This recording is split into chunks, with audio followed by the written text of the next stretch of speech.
여기도 지금 순수 백인들이 원래 많았던 곳인데 특히 보스턴으로 했거든요. 최근에 이야기 들어보니까 뭐 백인이 없대요 이제. 이런 부분들이 있다 보니까 미국 내에서도 지금 갈등이 적지 않게 일어나고 있는데 이게 터지고 있고 트럼프가 동맹국이라는 EU에 있는 국가들과 한국, 일본 이런 나라에게 계속 강요하다시피 내놔 하고 요구하는 이유가 딴 게 아니라 지금 자기들이 엄청 급하기 때문에 여러분께서도 아시겠지만 트럼프가 자주 했던 말 중에 하나가 이겁니다. 아니 동맹이라며 친구라며 어려울 때 뒤통수 치는 게 친구야? 이게 트럼프의 발언입니다. 한국에서 곧 빼고 동맹한테 강요합니다.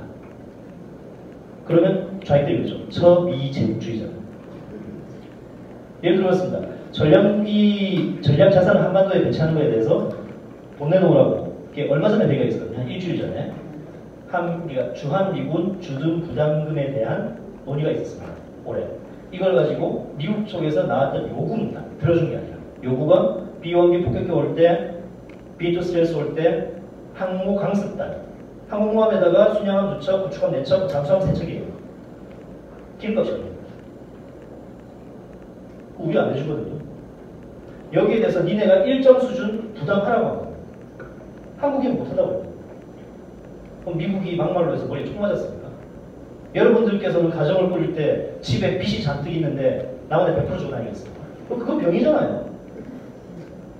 당장 자식이 학원 다닐 돈도 없고 친구들하고 같이 뭐 성경 갈 돈도 없는데 남의 집 가가지고 퍼주고 있는 그게 말이 안 되지 않습니까?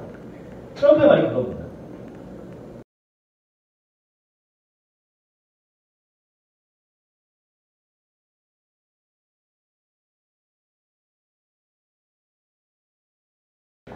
여러분께서도 아시다시피 덩샤오페 등소평이 흑묘백묘론을 이야기하면서 시작한 게 80년대 초반이라고 알고 계실 거예요.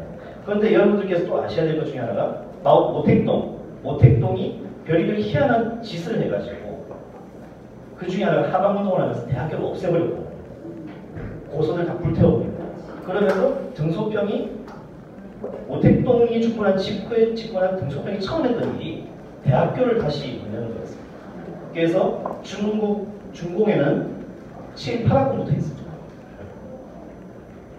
그러니까 이런 사람들이 했는데 해외 유학도 갔다고 했으니까 처음에는 자기들이 뭐가 필요한지도 몰랐던 거죠. 쉽게 말해서 여러분들께서나 아니면 여러분들의 자녀분들께서 공부할 때 처음에 자기가 뭐를 모르는지도 모릅니다. 그러다가 대학교 졸업할 때쯤 되면 자기가 뭐를 모르는지 어렴풋이 감이 오고 석사쯤 되면 아 내가 정말 모르는 걸 느끼게 돼요. 박사가 되면 내가 여기서 한 가지 알았다 라는 걸 느끼게 돼요. 그런데 이제 중국 같은 경우에 처음에 70년대 후반 80년대 초반에는 자기들의 뭐가 필요한지 뭘 모르는지 몰랐다는 거예요. 그러다가 시간이 흘러가지고 이제 서서히 경제가 발전해 나가다가 90년대 중반부터 이거 안 되겠다. 우리는 우물안의 개구리다. 거대한.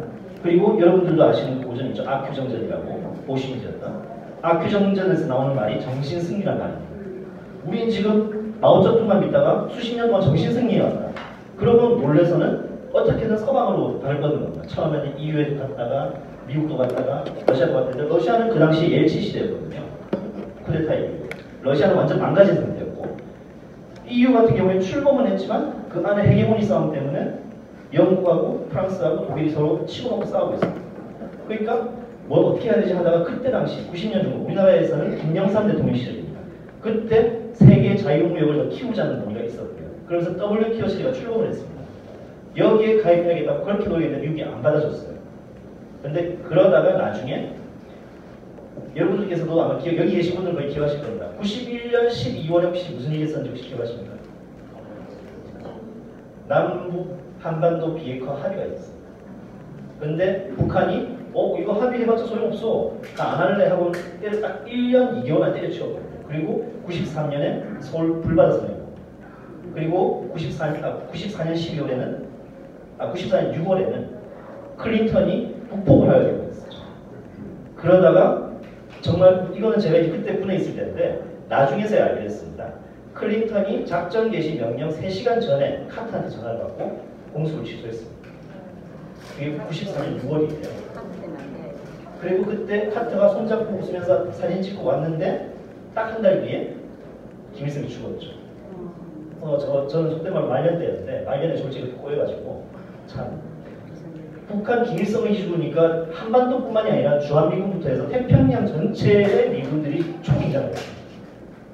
왜냐하면 아직도 중국이 자유무역 체제에 들어오지 않았을 때고 그런 상황에서 조중 동맹이 유지가 되고 있었고 그럼 이게 잘못하면 핵전쟁이 날 수 있다는 그런 우려가 있었거든요. 그리고 그 당시에 미 국방정보국에서 그 시뮬레이션 했더니 만약에 미국이 연변을 타격해가지고 북한이 김정일이 반격을 했을 경우에 사상자가 어떻게 되느냐. 그러니까 한국 군인 한 30만 명, 미군 최소한 5만 명, 그 다음에 한국 민간인은 작으면 150만, 많으면 200만이 준다고.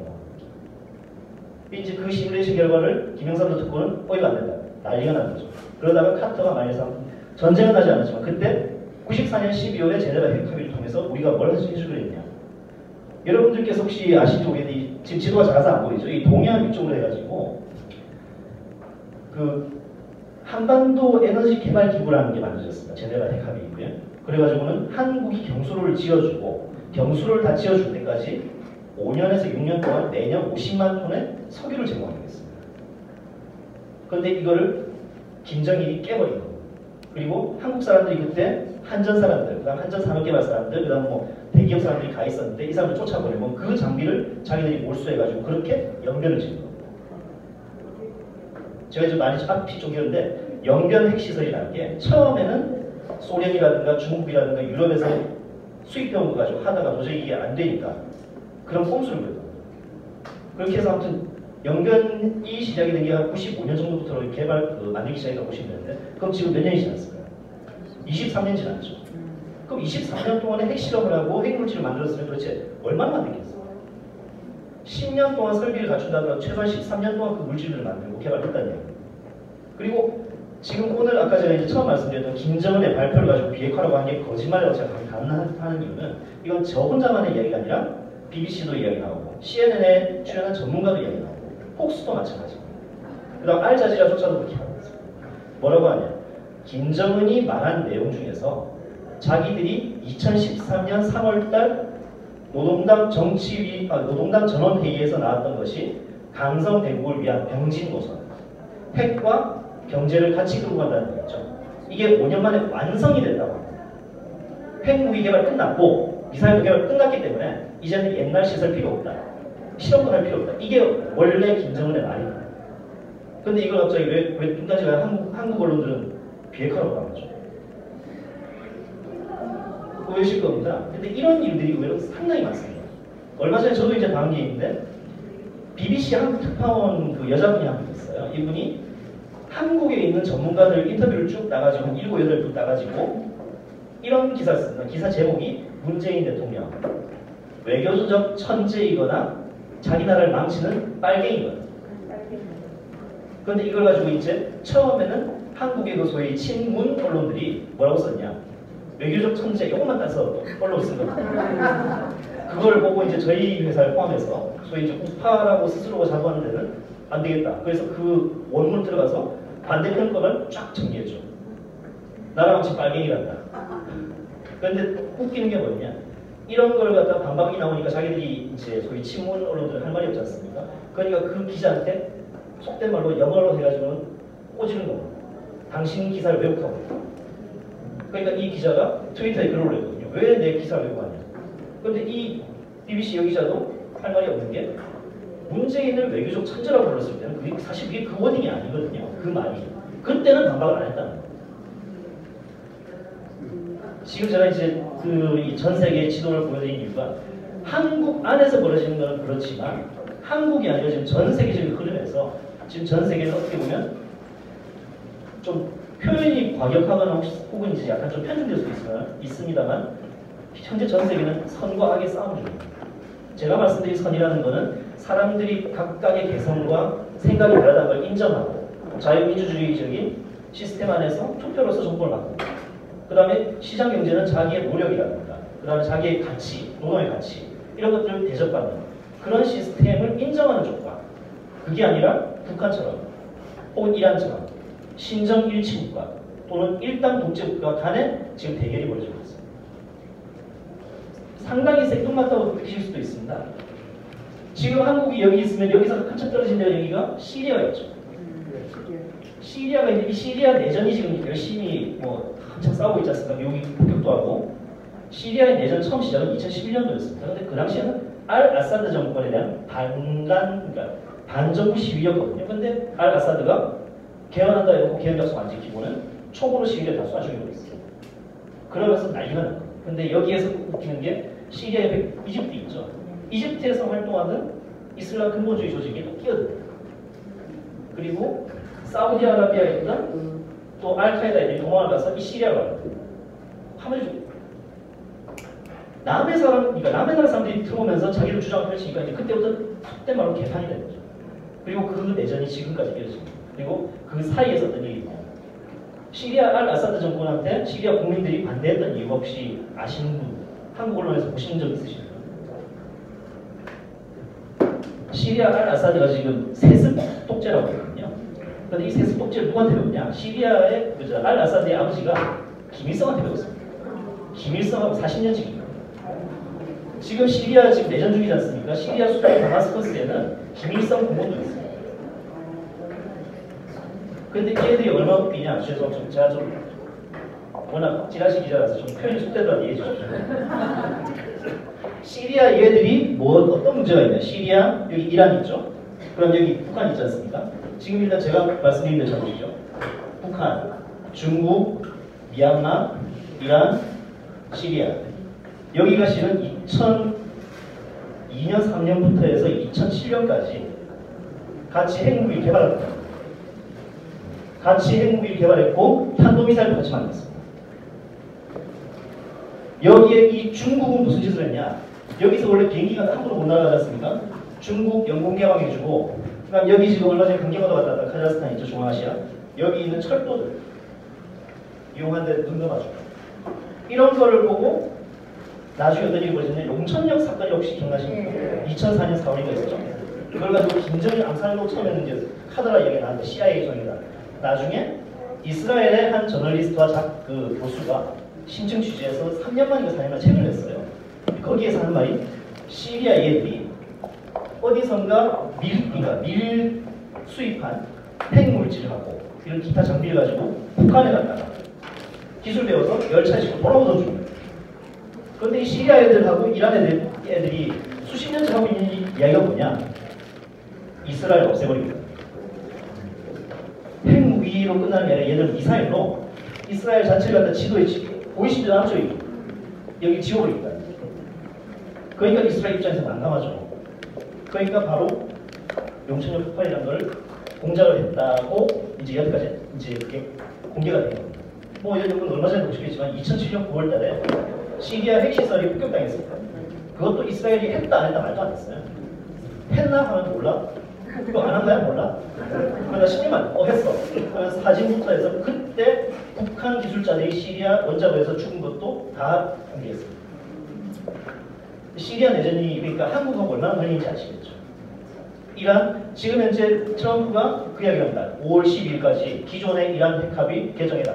안 그러면 이를 죽여버립니다. 왜 그럴까요? 아시겠지만 2015년 7월 말에 이란 핵합의라는 걸 이제 하게 됩니다. 근데 그게 안보리 상임 이사국 5개 플러스 1이 있어요. 어디냐? 독일입니다. 독일은 왜 들어갔냐? 돈대로. EU의 중심국가예요. 돈대로. 그때 중국과 러시아가 이 정도 합시다 해서 계속 또 서방 진영을 갖다 몰아채웠고 몰아세웠고 그다음 메르켈은 사실 메르켈이 동독 여자하고 그다음 메르켈이 좌익인 거 아시죠? 좌익이 메르켈 아줌마가 그럼 그렇게 말든지 뭐 이렇게 하면서 이란 핵합의가 어떻게 되냐? 기존의 핵무기를 만들던 시설만 동결. 핵무기 사찰은 이란이 제공하는 것만 보고. 지금 현재 트럼프 대통령이 말한 것처럼 랜덤으로 여기 몰래요 하면 보여줄게 이게 아닙니다. 이란이 제공하는 거. 그러니까 이제 그때가 오바마 시절이었지 않습니까? 그러다가 2년 뒤에 1년 반 정도 뒤에 트럼프가 된 뒤에 이란 핵합의를 딱 보더니 뭐야 이거. 그런데 왜 그렇게 했냐? 그 이후에 트럼프가 당선된 이후에 작년 같은 경우에 우리 조만간에 ICBM 가질 거니까 미국 각오해, 이스라엘 각오해, 독일 각오해 이렇게 협박을 하는 겁니다.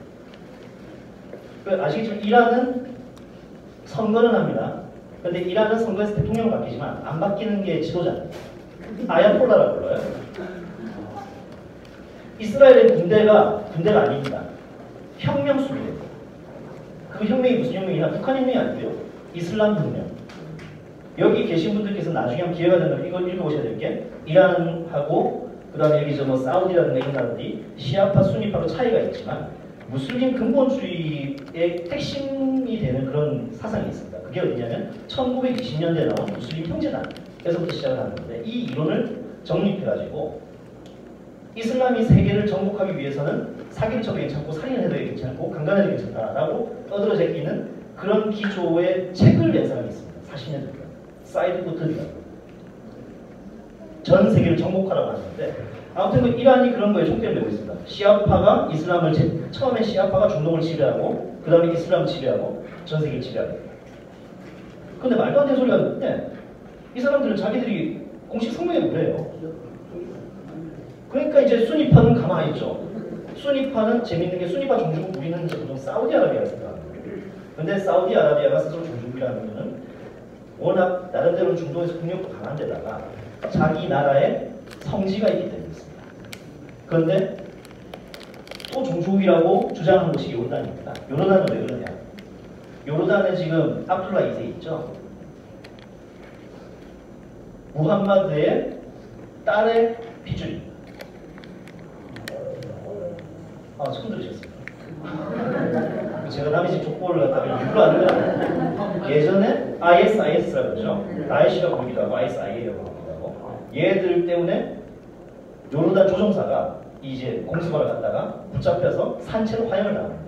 그리고 이거를 요르단 국민들 보라고 요르단 국민들이 잘 보는 그런 SNS에 올려버립니다. 그러니까 요르단 국왕이 확 돌아가지고 내가 직접 출격하겠다 해서 실제로 출격하려고 하는 거를 신하들이 말리고 일단 그 전에 지원 초기 비행을 또 했대요. 왕이. 그러니까 이렇게 이제 솔선수범한 리더십이 있다 보니까 이 중동 지역에서는 정확하게 말씀드리면 이제 일종의 리더 국가라고 하면 사우디가 있고 요르단이 있고 그 다음에 군사력으로 치면 나름대로 꽤 강한 이집트가 있어요. 근데 이 나라들이 딱 보니까 이란 가만두면 안 되겠거든요. 지금 여기서 이제 싸우는 게 일단 지금 시리아 같은 경우에는 서방에서 난민 문제 때문에 더더욱이나 이렇게 해서 2014년 말 2015년 초부터 병력을 투입한 상황인데 여기 말고 이슬람끼리 진짜 싸우는 곳이 있습니다. 바로 옆에예요. 여기. 참고로 아시겠지만 잠깐만. 혹시 여러분들 예멘이 분단 국가인 건 아시죠? 94년도에 독립했습니다. 우리나라 핵무기가 뭐 봉수를 하니 많이 그때 통일을 했는데 통일한 뒤에 통합자 작업이 제대로 안 돼가지고 내전이 터집니다. 그런데 이 예멘 같은 경우에는 시아파와 수니파 또 여기도 싸우고 있는데 이 시아파는 사실 소수거든요. 전 세계 17억 5천만이라는 무슬림 중에서 시아파는 15%가 안 됩니다. 그런데 얘네들은 소수인데 남들 단결이 또 잘돼요. 그러니까 이 예멘의 후티 반군이라는 사람들이 시아파입니다. 후티 반군, 그 후티 반군하고 같은 데 저도 지금 헷갈리는데 아무튼 그 시아파하고 수니파가 싸우니까 사우디아라비아를 중심으로 해서 중동에는 협의체가 있습니다. 걸프 협력회의, GCC라고 부릅니다. 사우디가 움직이면 다 같이 움직입니다. 여기에 들어가는 나라가 요르단 있고, 그 다음에 오만 있고, 카타르도 있어요. 쿠웨이트도 있고, 그죠? 아랍에미리트 있고. 카타르도 있지. 아무튼 이렇게 6개 나라가. 근데 카타르는 최근에 이란하고 교역관계에 들통이 나서 GCC에서 징계를 받고 있습니다. 금수 조치라고. 그러니까 예멘에서 이슬람끼리 싸우고 시리아에서는 아까 말씀드린 것처럼 서방에 시아파 수니파에 알-아사드에 이렇게 싸우고 있습니다. 이게 지금 전 세계에 제가 이제 이거 플랫폼을 보여드리는데 지금 전 세계에 현재 분쟁 중이거나 분쟁 가능성이 높은 곳이 약 20여 곳 되는데 그 중에서 아주 위험한 곳을 여기 보고 있습니다. 시리아하고 이란이 있죠. 여기에서 해가지고 지금 현재 북한이 가지고 있는 화성 14호 정도의 미사일을 만약 걔들이 가지게 되면 어디까지 공격이 가능하냐. 동유럽은 다 들어갑니다. 이 동유럽이 들어간다는 말은 러시아가 속된 표현으로 뺑기를 쳐도 몰라요. 아시겠지만은 냉전 시절에는 소련이 가장 지원을 많이 했던 곳이 처음에는 이집트였습니다. 처음에는 1차 중동전쟁부터 4차까지는 이집트인데 이집트가 나름대로 자기들끼리 뭉치면서 좀 바뀌고 그 다음에 제일 지원하는 데가 예멘하고 시리아거든요. 그리고 이란이고요. 지금도 아시겠지만 시리아 내전에 러시아 군인과 러시아 용병들, 그 다음에 이란의 혁명수비대, 북한 조종사, 그 다음에 여기 레바논이 있죠. 레바논에 헤즈볼라까지 걸려 있어요. 이 헤즈볼라하고 팔레스타인 쪽의 하마스하고는 성향이 틀린데도 안티 이스라엘로 뭉쳐 있습니다. 이런 좀 어떻게 보면 복잡하고 또 서로가 타협하지 않는 이런 역사 때문에 중동 평화가 요원하다고 얘기 나오는데 제가 이제 이 말씀을 드린 이유는 이게 아까 말씀드린 것처럼 시리아든 이란이든 이스라엘이든 한반도, 이 멀리 떨어진 한반도와 직접적인 관계가 있어요, 사실. 왜냐, 아까 말씀드렸던 이란이 아까 말씀드렸던 세계 정복의 첫 단계로 하는 게 호라산 왕국을 세우는 겁니다. 여러분들이 이제 아까 말씀드린 ISIS 있죠? ISIS의 그 원래 명칭이 이라크 레반트 이슬람 국가로 되어 있죠. 레반트가 여기입니다. 원래 국가가 여기를 도는 거였습니다. 그리고 여기에 맞선답시고 우리는 동쪽을 관리해가지고 만든 조직인데 호라산 우리를 있습니다. 그래서 오바마 때는 CIA하고 DIA하고 그다음에 이제 NCTC하고 이렇게 소위 대테러를 하고 정보기관들이 호라산 무릎 장들하고 난리가 났었거든요. 얘들이 여기 이란 있죠. 이란, 아프가니스탄, 파키스탄, 이라크 일부까지가 호라산 지역입니다. 그러니까 제가 말씀드린 게 호라산 지역에서 핵무기가 아니라 탄도미사일을 가지게 되고 여기서 만약 화학무기나 생물학 무기를 유럽 또는 중동에 하게 되면 이건 세계전쟁이 나죠. 그럼 그런 무기를 막게 하기 위해서 이 무기를 도대체 누가 팔았어? 하면 여기 와야 돼요. 그래서 지금 북한을 막아야 된다고 전세에 이러는 이유가 이런 부분이 걸려 있습니다. 유럽 입장에서는 아니 세상에 여기 비행기로만 직항으로 와도 17시간 걸리는데 무슨 문제가 있어 할 수 있겠지만은 여기가 연결되어 있게 되는 것입니다. 그럼 또 하나, 그 다음에 여기 동쪽으로 가볼게요. 최근에 이제 지금 여러분 남중국해 사건 많이 보셨을 겁니다. 남중국해 사건 보시면은 뭐 중국이 땅이 넓으니까 이렇게 하는데 참고로 이 말씀 드릴게요. 한반도 여기 황이라고 되어 있네요. 원래 서해죠. 우리 입장에서는. 이 서해를 가지고 영해와 그 다음에 경제적 배타 수용을 어떻게 할 것인지 가지고 협의를 지금 10년 넘게 하고 있습니다. 그런데 한국은 양쪽 해안선에서 절반으로 하자. 일반적인 나라에서 그게 다 통하거든요. 배타적 경제 수익이 겹치기 때문에. 근데 중국이 하는 말이 무슨 소리냐? 인구 비례를 하자. 아니 무슨 천하의 개새끼들이 진짜 천하의 개싸움놈들이 진짜. 걔네들은 공식 인구는 14억 5천이가 15억인데 비공식 인구가 18억이거든요. 18억하고 5천만하고 인구에 대비하면 어떻게 해야 됩니까? 우리나라 해수욕장 국가를 생각하면 그게 무슨 말이 안 되지 않습니까? 근데 이런 애들이 여기서만 그랬으면 그나마 우리나라가 미국을 등에 업고라고 했겠죠. 말갱이들은 지금 제가 말씀드린 대만 있죠. 대만이야 자기들이 하나의 중국이 이걸 떠들었다고 칩시다. 그런데 대만이야 지금 문제가 여기입니다. 지금 이제 이 중국이 남중국해를 가지고 시비를 걸기 이제 본격적으로 시비를 걸기 지금 한 3년째쯤 되거든요. 3년 전에 처음에 어디부터 시비가 거느냐? 여기 지금 산페르난도에서 루손섬 있죠. 루손섬의 북서쪽. 필리핀하고는 한 300km 떨어져 있는데 중국 본토 이 지도가 이제 이렇게 돼 있었는데 중국하고는 900km 떨어져 있는 거예요. 이게 자기네 땅이에요. 자기네 영해예요. 그러면서 필리핀 어설가 공격을 해요. 친해 경비함으로 들이받고 그런 짓을 해갖고 아이고 니네가 침범했잖아 이런 식이거든요. 두테르테가 그렇게 이제 그걸 이제 두테르테가 집권한 뒤에 그걸 가지고 미국에 붙였다가 중국에 난리가 난 거예요. 아무튼 지금 중국이 말하는 건 이 남중국해라고 있지 않습니까? 여기서 베트남 있죠. 베트남 쪽 포함해서 여기 말레이시아 여기가 이 안에가 90%가 자기들 영해라고 합니다. 네, 인구비례. 무슨 흥부도 아니고 머리수만 다라고 생각을 하는 것 같은데 절대 아니에요. 이렇게 되다 보니까 여기에 대해서 가장 예민하게 반응하는 게 어디냐? 여기입니다. 네. 이제 이것도 갑자기 제가 점프를 해서 죄송한데 제가 좀 많이 붙여서 죄송한데 대표님 죄송해요. 1900 98년인가 해서 우리나라 지금 한글 가지고 티모르 있죠. 티모르가 원래 여기 있지 않습니까? 티모르 가지고 인도네시아가 진압을 한다고 코파수스라는 특수부대를 보내서 막 학살하고 많이 해놨어요. 이걸 막으러 평화유지군으로 우리나라 특전사 갔습니다. 그때서야 좀 조용해졌는데 이때 호주가 뭐라고 했냐면 동티모르 독립국이라고 했습니다. 인도네시아와 같은 종족인데 얘들 만약에 여기 보시면 이제 파푸아뉴기니죠. 여기까지 어떻게 하면 난리가 난 겁니다. 일단 그 중간에 유엔이 말리고 미국이 말리고 그렇게 넘어갔던 거죠. 이따가 동티모르 군대도 그렇게 크지 않으니까.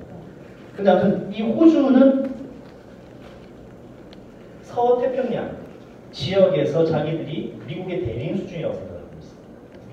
그리고 그런 상황에서 이제 뭐 크게 연결이 없다가 냉전 끝난 뒤에는 최근에 중국이 전 세계적으로 외화 투입을 아주 많이 하고 있는데 2005년에 이제 외화 보유고가 2조 달러 넘었을 때 그때부터 해가지고 한 2008년까지는 아프리카에 투자를 했습니다. 아프리카에 한 1000억에서 1500억 달러를 투자했어요. 근데 실패했습니다. 남수단 학살도 없고 민주콩고 있죠. 여기 지금 민주콩고가 안 나오는데 민주콩고 학살도 없고 다 들킨 겁니다. 남수단 같은 경우 그래서 한국군도 갔죠. 여기서 실패한 다음에 그 다음에 한 데가 그럼 좋아 이제 안정된 서방국가에다 투자해야겠다 해가지고 처음 나간 데 얘기입니다. 지금 호주의 석탄, 철광, 그 다음에 히토리 같은 거 지금 중국이 거의 80% 차지하고 있어요. 문제가 뭐냐? 호주는 이 넓은 땅덩어리 대부분이 사막이기 때문에 여기 해양선에 다 몰려 살지 않습니까? 여기 땅끝까지 뛰어오는 거예요. 생활들도 뛰어오고. 거기서 더 웃긴 게 현재 한국에 와가지고 한국에 와서 생활하던 중국인들이 한국 쪽으로 따는 경우가 꽤 많거든요. 결혼해가지고 그 사람들이 여기로 와요. 사고 치면 한국 사람들 중이에요. 그러니까 호주에서 처음에는 한국인들이 엄청 피해를 봤어요. 그러다가 호주 이민국도 뭐야 이거 한국 사람인데 한국말 못해? 그러면서 이제 나중에는 이제 중국에 대한 반중 지금 텀블이라는 종류가 있습니다. 텀블 종류 보면서 반중 경향을 아주 세요. 그러면서 경제적인 측면에서 중국의 투자를 일부분씩 제한을 하고 있습니다. 그렇게 지금 자기들이 몰리고 있는 상황에서 남중국해 사건의 그 상황에다가 한반도 상황이 있으니까 호주가 한반도에 전쟁 나면 우리는 즉시 참전합니다. 호주가 특이한 게 이 지금 여기는 뭐 주변에 보시면 뉴질랜드에서 들어올 것도 아니고 파푸아뉴기니에서 들어올 것도 아니고 그러다 보니까 여기는 본토에 육군 병력이 몇 명 안 돼요. 그런데 해군하고 공군 그다음에 지금 있는 육군 병력들이 해외 파병이 특화되어 있습니다. 그리고 이 호주뿐만 아니라 뉴질랜드도 마찬가지입니다. 뉴질랜드하고 호주는 미국이 참전한 곳에는 병력과 장비를 계속 보내왔습니다. 똑같은 나라가 캐나다였죠. 캐나다는 지금 이제 정규군이 우리나라 정규군의 5분의 1입니다. 육해공군 다 합쳐가지고 해병대도 없습니다. 그런데 이 사람들이 지금 전 세계적으로 전투력을 최강이라고 불리는 게 전쟁마다 가거든요. 전쟁마다 가가지고는 쉽게 말해서 이게 지금 아프가니스탄 보이시죠?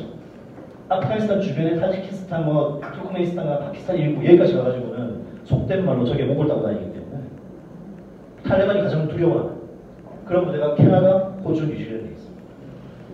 그런데 미국은 자기들이 영통이기 때문에 표가 안 나는 거예요. 그러니까 지금 이렇게 보시면 서태평양도 또 이런 문제가 있습니다. 근데 여기에 호주에 뉴질랜드에 캐나다, 미국이 이렇게 한반도하고 동말 그 서태평양에 집중을 하니까 어디에서 또 따라 붙었느냐? 이 나라입니다. 지금 영국이 트럼프한테 뒤어가지고 브렉시트를 하려는데 잘 안 되고 그 다음에 트럼프가 온 다음에 테레사 메이 총리한테 야 니네 국방비 안 쓴다며 라는 시비부터 해서 FTA까지 계속 속된 말 털리고 있거든요. 이런 털리는 상황에서 어떻게 해야 되지 하는 고민하다가 안 되겠다. 일단 국방비 늘리자. 참고로 말씀드리면 지금 우리가 알고 있는 영국 군대는 엄청 강하다고 아는 사람들이 대부분이에요. 지금. 근데 영국 군대가 문제가 뭐냐? 공군 전투기 중에서 80%가 날지 못한다 지금. 국방비 줄여가지고. 그 다음에 새로 만든 전투함 있고 구축함이나 보이함 빼고는 배가 쉬고 있어요. 항공모함도 지금 만든 게 잘못돼가지고 지금 돈 엄청 버렸다고 난리가 났거든요. 영국에서. 이런 것들에 대해서 안 되겠다 해서 지금 테레사 메이와 그 다음 현재 새로 그러니까 작년 가을쯤입니다. 새로 취임한 영국 국방장관이 선언한 게 미국이 만약에 북한과 전쟁하면 우리는 바로 투입다 라고 공식 선언을 했습니다. 그리고 지금 작년 말부터, 그러니까 문재인이 당선되기 전입니다. 재작년부터 해가지고 한미연합훈련이 있으면 영국군이 보고 옵니다. 호주도 보고 옵니다. 올해 훈련에는 뉴질랜드도 들어왔어요. 좀 생뚱맞지 않습니까? 모르고 있으면. 여기 정말 끼고 싶은 나라가 여기입니다. 일본도 멍청한 게, 일본이 지금 해병대에 대해서 엄청 예민하게 만들려고 하고 있습니다. 해병대를 만들려고 20년 넘게 고생을 했는데 안 들어줬거든요. 근데 최근에 한 4년 전부터 해서 준비돼서 지금 1개 중대급이 만들어졌는데, 사실 일본이 한국한테 잘했으면 한국이 그냥 해병대 빌려줬어. 근데 일본의 저 문제가 뭐냐?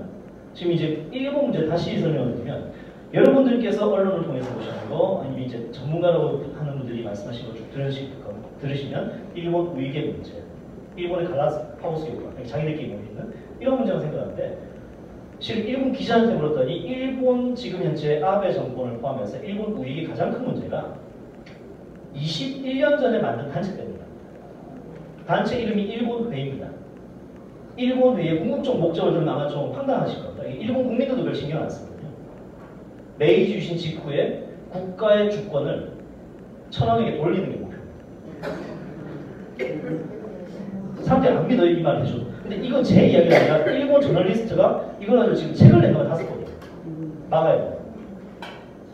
아베와 아베 그 내각이 있지 않습니까? 그 80%가 일본 회의 후원을 받고 있고 회원입니다. 그 일본 회의의 핵심 몸통은 신사입니다. 신도. 일본 전체에 있는 2만 개의 신도 중에서 80%가 일본 회의를 지원합니다. 그런데 이 사람들이 뭐냐? 일본이 겉으로, 통계상으로, 수치상으로는 잘 사는 나라, 국력도 세고 이런데 막상 국민들은 잃어버린 20년이 지금 잃어버린 25년이 돼가는데도 돌아오지 않고 있고, 활기를 잃어버리니까 이익을 난국을 타개한다는 목표로 해서 다시 또 과거로 회귀하고 있는 겁니다. 이런 것들을 사실 막아야 되는데, 이건 뭐 일본에서도 못 막고 있죠. 그 옆 나라도 못 막고 있죠. 중국은 박수치고 있죠. 그러니까 동북아가 더 꼬이는 이유 중에 하나가 그런 것도 있습니다. 참고로 최근에 아베의 부인이 사립학원 관련해가지고 비리가 생겼다 해가지고 인기가 떨어졌다. 계속 우리나라 보도 나오죠. 그걸 보고 일본 방송이 유튜브에 올린 영상이 몇 개 있습니다. 아베가 휴일에 그 도쿄 공원을 가지 않습니까? 사람들이 막 달려듭니다. 사진 찍자고. 도쿄 거리 돌아다니면 아베 지나가 박수 치는 사람이 거의 80%.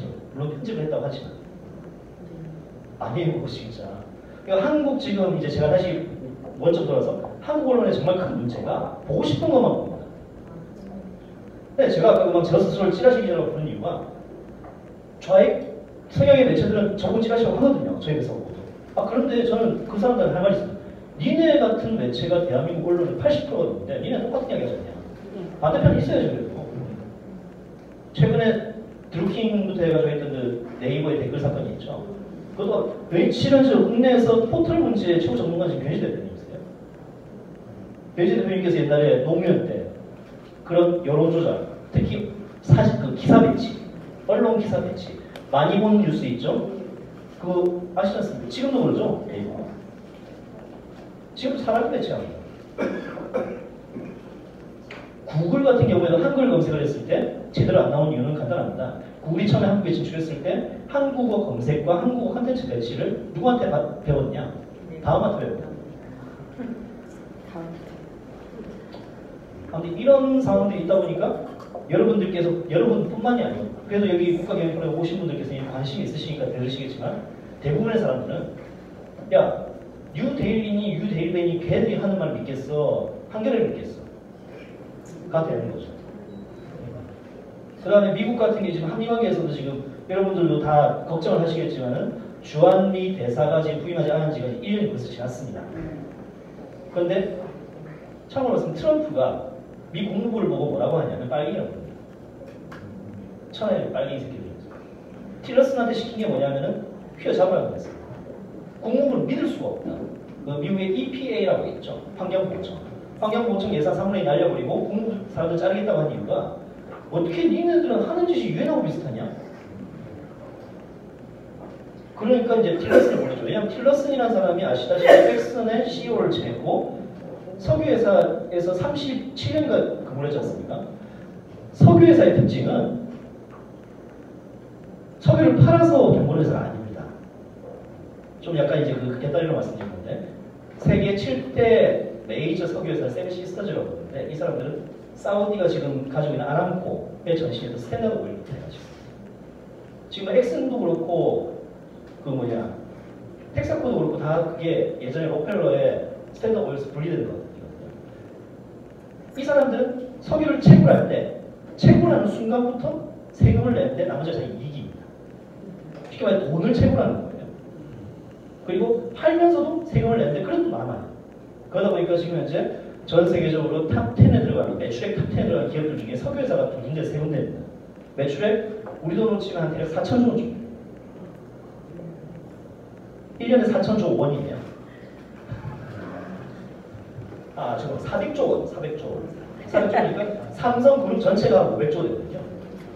그런데 그 회사들은 공개된 주식으로만 1년에 400조 원에서 500조 원입니다. 월마트 보면 무슨 동네 슈퍼같이 보이지 않습니까? 킹스마트나 이마트. 근데 그 회사가 매출이 우리 돈으로 450조 아닙니까? 황당하시죠? 그런데 거기는 직원들이 계속 일하고 적게 가고 있으니까 직원 수도 많기 때문에 영업이익이 작죠. 그런데 석유회사 같은 경우에는 영업이익은 그렇게 많지 않게 보이지만 석유회사는 아까 말씀드렸던 이제 뭐 예를 들어 영국하고 네덜란드가 같이 있는 로얄 도치 쉘이라든가 그 다음에 이제 뭐 미국의 쉐브론이라든가 텍사코라든가 이런 곳은 영업이익은 작게 보이는데 직원들 연봉이 평균 2억입니다. 그래서 미국에서도 이제 아시겠죠? 미국의 뭐 텍사스부터 해가지고 남부 지역이나 여기 그 동부 지역에 석유 관련된 학과가 따로 있습니다. 이 학과를 졸업한 친구들이 메이저에 들어가게 되면 투자은행 들어간 거, 그러니까 미국 월스트리트에 간 거만큼 부러워합니다. 안 잘리거든요. 심지어 이 사람들이 전 세계 최고라는 데는 이 산유국들이 있지 않습니까? 이 산유국들에서 메이저가 가면 도시를 지어줍니다. 그 안에서는 술도 마실 수 있고 온갖 짓을 다 할 수 있는데 밖에는 안 되는 거죠. 심지어 사우디도 그렇게 있습니다.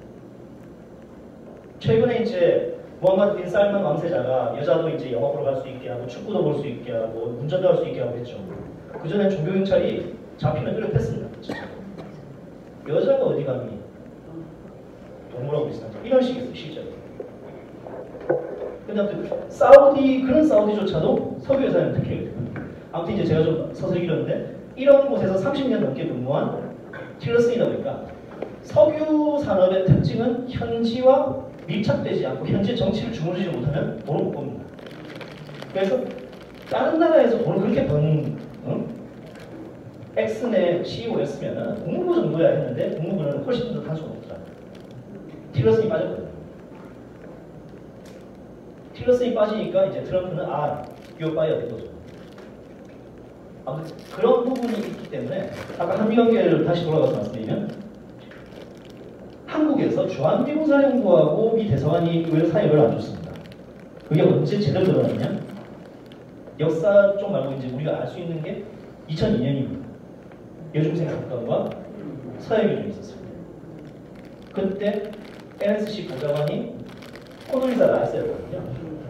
그게 노무현이 당선된 뒤에 2003년에 와가지고 그거 쏘아보셨다는 게 그거거든요.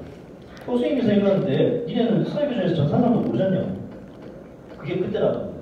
근데 그때 당시 NSC가 국무부를 갖다 별로 안 좋아했고 그러면서 NSC는 국방부와 같이 움직이고 그런 일들이 있었습니다. 지금도 주한미 대사관에서의 문제 중에 하나로 꼽히는 그 미국 정치권에서 너무 진보 성향이 있다. 미 국무부 자체가. 실제로 이제 여러분들이 들어보시면 좋겠는데 이 대사관에서 한국 각계로부터 추천을 받아가지고 해외 연수를 보내준 게 있습니다. 한 달 동안 미국 내에 자기가 원하는 시설에는 개방을 하고 사람들 만나게 하고 유명한 사람들. 그런데 여기에 우파 인사는 없어요. 거의 없어요. 정욱식이라고 혹시 들어보셨습니까? 평화네트워크의 대표라고 되어 있는데 그 양반이 원래 했던 게 주한미군 철수 운동본부입니다. 그 양반 미 대사관 소개를 갔다 왔어요. 근데 그 사람뿐만이 아니라 참여연대 거의 다 갔다 왔습니다. 근데 이걸 가지고 미 국무부하고 같이 움직였던 CIA 관계자들이 뭐라고 하냐? 원래 저하고 더 친해야지 알 수 있기 개구리는 수많을 거예요. 무슨 룸사롱에서 정보를 얻습니까? 그건 아니에요. 진짜. 그런 부분들 때문에 CIA가 한때는 부시 행정부 때는 비난을 받고 쟁점이에요. 그래서 그때 부시 행정부 시절에는 테러가 진행하면서 DIA가 중심이에요. 그런 것도 있는데 부시 끝나고 오바마가 다시 벌려놨어요. 8년 동안. 오바마 정부에 대해 가지고 한국 국민만큼 그렇게 좋아하는 나라가 별로 없는 것 같아요. 예를 들어 이제 저도 지금 이제 많은 파트가 국제 문제도 있다 보니까 뉴스레터를 받아보는데 폭스나 프리비컨이나 그다음에 이제 뭐 복스닷컴 같이 해가지고 소위 우파로 분류되는 매체들은 오바마 맨날 까는 거 나와요. 그런데 우리가 소위 주류 언론이라고 부르는 워싱턴 포스트, 뉴요커, 뉴욕타임즈, 그다음에 이제 저 LA 타임즈 이런 곳은 기사의 70%가 트럼프 까는 거. 미국 줄이라는 그러다 보니까 지금 충돌이 일어납니다. 미국 안에서도 지금 그런 충돌이 일어납니다. 여러분들 혹시 political correctness라는 단어 들어보셨습니까? 정치적 올바름이라고 우리나라에 표현하는데 그 political correctness가 사실 소위 자칭 진보, 실은 좌익들이 자기들의 주장을 합리화하는 기준이 되는 거거든요. 그런데 거기에 대해서 아주 반발이 심해지는데 이걸 주류 언론들이 보도를 안 하다 보니까 결국에 그 결과가 뭐냐? 트럼프의 당선입니다. 폴리티컬 커렉트니스 주장하는 사람들이 주로 어떤 얘기를 하냐? 페미니즘. 우리나라에서 페미니즘을 하는데 그걸 갖다가 유럽이나 미국에서는 페미니즘이라고 그냥 페미니즘이라고 생각 안 합니다. 페미 근본주의나 페미 나치라고 합니다. 페미 전체주의죠. 그 사람들과 동성애를 인정하라고 강요하는 사람들이 있습니다. 여러분들도 이제 박원순 시장이 저기 추종하는 거 그랬을 겁니다. 좀 혐오스러운데 실은 저희 회사 안에서 그렇게 했더니 이런 얘기가 동성애 왜 이렇게 하든가 왜 인정이라도 강요를 하냐고 그렇지 않습니까? 좌익들 문제가 친의 생각이면 친애가 희생하면 되는데 남한테 희생을 하는 거죠. 이런 부분들이 미국의 2억 9천만 국민 중에 절반 이상의 분노를 사는 지금 예를 다시 이제 여기 이제 다시 모두가 미국으로 가고 있습니다. 미국에 보시면 로스앤젤레스, 샌프란시스코 있죠. 여기가 소위 진보 성향이 강하다고 하지 않습니까? 웃기는 게 근데 여기에 대를 이어서 미국 사는 사람 별로 없어요, 사실. 의외로 그렇습니다. 저도 이제 미국에 사는 분이나 이런 분들한테 계속 이제 자료를 요청하거나 정보를 요청하는데 이분들한테 얘기가 아니 얘네들은 지네가 미국인도 아닌 것들이 더 설친다고 해요. 최근에 이제 트럼프가 난민 쫓아내겠다고 그랬는데 우리나라에서 난민으로만 이야기하지 않습니까? 미안한 얘기는 난민 아닙니다. 불법 체류자입니다. 불법 체류자를 법을 어겼기 때문에 쫓아내겠다는 거를 못하게 하는 거죠. 그 대표적인 케이스가 LA, Sanctuary City. 피난처 도시. 여기다 동부 있죠? 동부에 이제 필라델피아 있고, 그 다음에 여기 피츠버그, 뉴욕 이런 데 있지 않습니까? 여기도 지금 순수 백인들이 원래 많았던 곳인데, 특히 보스턴으로 했거든요. 최근에 이야기 들어보니까, 뭐, 백인이 없대요, 이제. 이런 부분들이 있다 보니까 미국 내에서도 지금 갈등이 적지 않게 일어나고 있는데 이게 터지고 있고 트럼프가 동맹국이라는 EU에 있는 국가들과 한국, 일본 이런 나라에게 계속 강요하다시피 내놔 하고 요구하는 이유가 딴 게 아니라 지금 자기들이 엄청 급하기 때문에 여러분께서도 아시겠지만 트럼프가 자주 했던 말 중에 하나가 이겁니다. 아니 동맹이라며 친구래요. 어려울 때 뒤통수 치는 게 친구야? 이게 트럼프의 발언입니다. 한국에서 곧 빼고 동맹한테 강요합니다. 그러면 좌익들이 그러죠. 저미제국주의자. 예를 들었습니다. 전략 자산을 한반도에 배치하는 것에 대해서 돈 내놓으라고 이게 얼마 전에 얘기가 있었거든요. 한 일주일 전에 우리가 주한미군 주둔 부담금에 대한 논의가 있었습니다. 올해. 이걸 가지고 미국 쪽에서 나왔던 요구입니다. 들어준 게 아니라. 요구가 B-1비 폭격기 올 때, B-2 스트레스 올 때 항모 강습단, 항공모함에다가 순양함 2척, 구축함 4척, 잠수함 3척이에요. 기름값이 아닙니다. 우리 안 해주거든요. 여기에 대해서 니네가 일정 수준 부담하라고 합니다. 한국인은 못한다고 합니다. 그럼 미국이 막말로 해서 머리에 총 맞았습니까?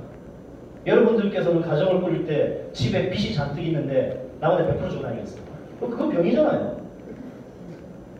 당장 자식이 학원 다닐 돈도 없고 친구들하고 같이 뭐 성경 가격도 없는데 남의 집 가가지고 퍼주고 있는 그게 말이 안 되지 않습니까? 트럼프의 말이 그겁니다. 그런데 이런 거를 미국 사회에서는 함부로 말하면 차별을 한다고, 차별금지법이다 처벌을 받기 때문에 말을 못하는 거죠. 그래서 투표를 얘기해요. 그렇게 트럼프가 된 거예요. 이런 배경을 가지고 생각을 하면 트럼프를 무조건 비하하거나 외면할 필요는 없거든요. 미국이 열받았다, 미국 국민이 열받았다고 생각합니다. 다시 미국 가가지고 여기 멕시코가 있지 않습니까? 특히 이제 여기 멕시코 중에서 지금 사우디드 후아레스라고 있습니다. 여기 보시면 이제 여기 텍사스 밑에네요. 혹시 여기 이제 그 회원님들 중에서 혹시 영화 시카리오라는 거 보신 분 있어요? 시카리오라는 거. 그럼 나중에 저기 뭐 DVD를 빌려보시죠. 뭐냐면은 지금 저기 아까 말씀드렸던 사우디드 후아레스, 저기 치와와주입니다. 멕시코. 1970년대 후반에 카터. 여러분들도 카터는 어떻게 어떤 사람인지 아시죠? 참고로 카터가 평화지상주의를 이야기하면서 닉슨하고 나는 달라. 그래서 평화지상주의 얘기하면서 냉전이었는데 CIA 요원 3분의 1을 잘랐습니다. 그리고 취업도 한 번 못하게 했어요. 그러다 보니까 그 중에 일부가 어디로 왔냐? 먹고 살라고. 여기 왔습니다.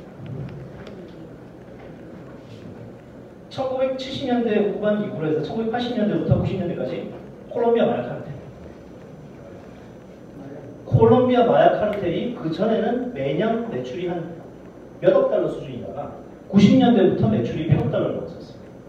CIA 공작원들이 가지고 도와줬거든요. 풍선 효과가. 그런데 얘들이 미국 DEA부터 해가지고 미국 요원들이 여기에 파견 나갔다가 죽는 겁니다. 계속. 그냥 총 맞아 죽는 게 아니에요. 여기 저 어린이도 있으면 미안한데 산책살 껍질을 먹어요. 눈에다 드릴로 눈에다 공을 넣어요. 그런 인간들이 콜롬비아를 중심으로 해서 콜롬비아, 파라과이, 베네수엘라, 브라질 여기까지 들어가는. 그러니까 미국이 이 자기 뒷마당이라고 생각했던 나라들에서 이런 일이 벌어진 걸 지켜보고 있다가 중남미 지역에 요청이 들어오니까 군대를 파견했습니다. 특수부. 그래서 일단 진압을 했는데 여기서 일단 거의 사라졌어요. 이렇게 해가지고. 그게 거의 사라진 덕분에 어떻게 보면 베네수엘라의 98년도에 차별지가 당선이 된 겁니다. 지가 한 것처럼. 원래 자기들이 그래요. 남의 반칙 아니다. 아무튼 그렇게 쫓겨나는 데는 어디가 아니야. 여기가 없죠. 그러다가 여기서도 안 되니까 여기로 왔습니다. 지금 멕시코 아까 말씀드린 치와와주, 사우디드 후아레스 같은 경우에는 사람 시신이 길거리에 널려 있습니다. 수술이 안 돼요. 남자가 죽는 게 아닙니다. 어린이도 대상입니다. 심지어 어떤 일이 있냐? 새로 그 이제 멕시코도 미국을 많이 닮아가지고 시장이 보통 경찰서장을 임명을 합니다. 경찰서장 임명된 사람이 이틀 만에 죽어요. 목이 잘렸죠. 근데 서장만 죽는 게 아니에요. 그 집에 애기부터 애아동까지 다 죽어요. 그래서 그 사람을 목을 잘라가지고는 육교에 매달아요. 그런데 이런 마약 조직이 여기를 통해서 여기 들어온다. 트럼프가 기독교인이기도 하고, 그런데 기독교를 떠나가지고 일반적으로 정상적인 사람이라면 자기 나라에 그런 인간들이 들어오면 누가 좋아하겠어요? 거기다가 여기서 들어오는 거에 대해서 지금 현재 미국도 함부로 통계를 못 냅니다. 과거 중남미에 아까 말씀했던 연 매출 3,400억 달러쯤 되는 그 칼텔들이 무너지고 나니까 멕시코에서 미국으로 지금 대량으로, 특히 그것도 땅굴이에요. 참고로 말씀드리면은 한때 이런 첩보가 있었는데 확인이 안 됐습니다. 아까 말씀드렸던 멕시코가 마약 조직이 흥성하기 직전에 북한 특수부대가 멕시코가 지금 마약 카르텔이 융성하기 전에는 공산 반군이 있었거든요. 공산 반군을 도와주러 갔었다는 소문이 있었습니다. 이제 지금은 철수했다고 알려져 있는데 아무튼 그렇게 확인됐는데 얘들 가고 난 다음에 희한하게 땅굴이 생긴 거예요. 이 새끼는 도대체도 아니고. 다시 좀 점프해서 죄송한데 지금 최근에 여러분들이 이제 국내에서 아마 언론 보도를 갖다가 보시면 가끔 간신히 나옵니다. 최근에 이제 2014년 7월부터 해가지고 지금 하마스하고 이스라엘이 가자 지금 싸우지 않습니까? 이스라엘이 가장 신경을 쓴 게 뭐냐면 하마스 땅굴입니다. 그런데 이 하마스 땅굴 지금까지 발견해낸 게 수백 개예요, 진짜. 얼마 전에는 가장 오래되고 가장 큰 걸 갖다 폭파했다고 언론에 나왔습니다. 땅굴이 하마스가 그 팔레스타인 자치주 있지 않습니까? 예루살렘 인근 이쪽 그 밑에 거미줄이에요. 그런데 이거를 하마스도 진의 입으로 그랬고 이스라엘 정부기관도 그렇게 확인했고 북한이 도와줬대요. 아무튼 멕시코가 지금 이렇게 해서 앞에 아까 말씀드린 치아주 이런 쪽에서 해서 땅굴로 헤로인, 코케인, 그다음 LSD, 그다음에 이제 칵테일 마약이라고 합니다. 중독성 강하고 자칫하면 한 방에 죽는다. 이런 것들을 수백 톤씩 미국으로 올려서 10대들한테 팔아요. 이제 마약이 걸리니까 뭘 하냐? 각성제라고 우리 부르지 않습니까? 그 여기 계신 분들께서도 보통 몸이 안 좋으시거나 통증이 있을 때 의사한테 가셔가지고 처방전을 받으시죠. 그럼 처방전 중에서 이제 아주 강력한 진통제 보면은 향정신성 약 이런 게 있을 겁니다. 오피오이드 이제 이런 것들에 중독되는 걸 미국에서 오피오이드라고 하는데 현재 미국에서 마약은 어느 정도 수그러드니까 오피오이드 이 문제가 심각해져가지고 지금 난리도 아닙니다. 처방전으로 받은 약을 팔아버리는 겁니다. 이거 가지고 가공해가지고 마약을 만듭니다. 이런 부분들이 또 아까 말씀드린 멕시코 들어오는데 과연 누가 그걸 갖다가 가만두겠습니까? 여기 회원님들께서 만약에 옆집에서 막말로 해서 이제 단독주택이 있는 아파트는 옆집에서 계속 집 앞에 쓰레기 놔두고 뭐 이러면 기분 좋은 사람이 안 좋겠죠. 근데 이거는 그 수준을 넘어서지 않습니다. 그죠? 그런데 여기에다 그래서 땅굴 없애기 전에 일단 멕시코에서 불법으로 못 들어오게 장벽을 쌓겠다. 장벽 높이는 대략 8m입니다. 그것도 원래 멕시코한테 돈 내라고 했는데 멕시코 대통령이 배째 이래가지고 트럼프가 돈 일단 대고 있거든요. 근데 그걸 못 짓게 하는 거예요. 왜 못 짓게 하느냐? 넘으면 놔두면 되지. 뭘 놔둡니까? 일반인들이 아닌데. 가족들끼리 먹고 살기 위해서 불법 취업을 하기 위해서 온다는 사람들도 그냥 넘어오는 게 아니라 멕시코 마약 카르텔한테 돈을 쥐어줍니다. 그리고 그 가방 안에는 대부분 마약이 들어있어요. 그걸 왜 과연 나도 역지사지로 해가지고 제가 만약에 미국 사람이라면 이거는 미국 사회에서 욕하는 우파보다 더 심한 우파인 것 같아요. 아니 멕시코 시내가 뭔데요? 미국이 멕시코한테 빚졌습니까? 빚 안 졌습니다. 지금 트럼프가 멕시코에 있는 미국 기업들 공장 가지고 있다고 하는 이유가 미국 기업 중에서 제조업들이 생산 원가를 낮추겠다. 인건비 낮추겠다. 멕시코에 공장을 수천 개를 지었어요. 그럼 사실 그걸 본 거거든요. 그 덕분에 카를로스 슬림이라고 혹시 들어보시는 분 있습니다. 한때는 세계 1위 부자가 됐습니다. 멕시코 1위의 텔레콤 회사 회장이거든요. 오마. 미국 기업들과 그 미국 기업들을 따라서 간 미국의 동맹국들의 기업 공장이 아니었으면 과연 멕시코 사람들이 휴대전화 이렇게 스마트폰 쉽게 쓸 수 있겠습니까? 그런 제품이 나왔을까요? 아니거든요. 그런데 멕시코는 미국한테 달라고 합니다. 실은 그런 부분 때문에 트럼프가 짓고 난 직후에 나프타 재개정 이야기를 하고 지금은 이제 방향을 약간 바꿔가지고는 양자 FTA로 가죠. 얼마 전에 아베가 미국 가서 마라라고 리조트 가가지고 빌었을 때도 두 가지를 빌었습니다. 하나는 TPP와 달라. 우리 버겁다. 하나는 납북자 이야기를 반드시 김정은한테 달라. 그랬더니 트럼프가 납북자 얘기 해줄게. TPP 안 돼. 검토 중이에요. TPP 안 돼가지고 그 다음에 검토 중이라고 했어요. 이렇게 지금 돌아가고 있거든요. 상황 자체가. 그런데 뭐 이제 여러분들께서도 이제 보통 일반적인 이런 강연이든 아니면 대화든 간에 이런 거 보시면은 말씀 잘 안 하시는데 한번 생각해 보십시오. 여러분들께서 외신을 보셨을 때는 우리가 보통 일반적으로 우리나라에서 외신 본다 이러면은 뉴스위크, 뉴욕타임즈, 워싱턴 포스트, LA 타임즈, 그죠? CNN, CBS, ABC 딱 정해져 있거든요. 여기에 이런 얘기 안 나오면 어떻게 하겠습니까? 이스라엘 아까 말씀드렸지 않습니까? 이스라엘 같은 경우에 제가 이제 이스라엘 배상한 사람들한테 물어봤습니다. 처음에는 한국 언론들이 인용하는 하레츠라는 매체를 제가 가가지고 영장을 냈거든요. 하레츠를 갖다 딱 보고 했더니 이스라엘 배상한테 전화가 왔어요. 정 기자님, 그거는 왜 걔들 좌익이에요? 그럼 중도는 어딥니까? 했더니 타임 오브 이스라엘하고 몇 군 다 있대요. 그래서 그쪽을 요즘 보고 있었더니 예를 들어서 가자 지구에서 그 시위 중 총격이 일어나지 않습니까? 그러면은 이스라엘 정부의 입장과 시위대 입장 동시에 보여줍니다. 그리고 필요하면 그 영상을 어떻게 입수해서 보여줍니다. 하레츠 안 해요. 하마스 편입니다.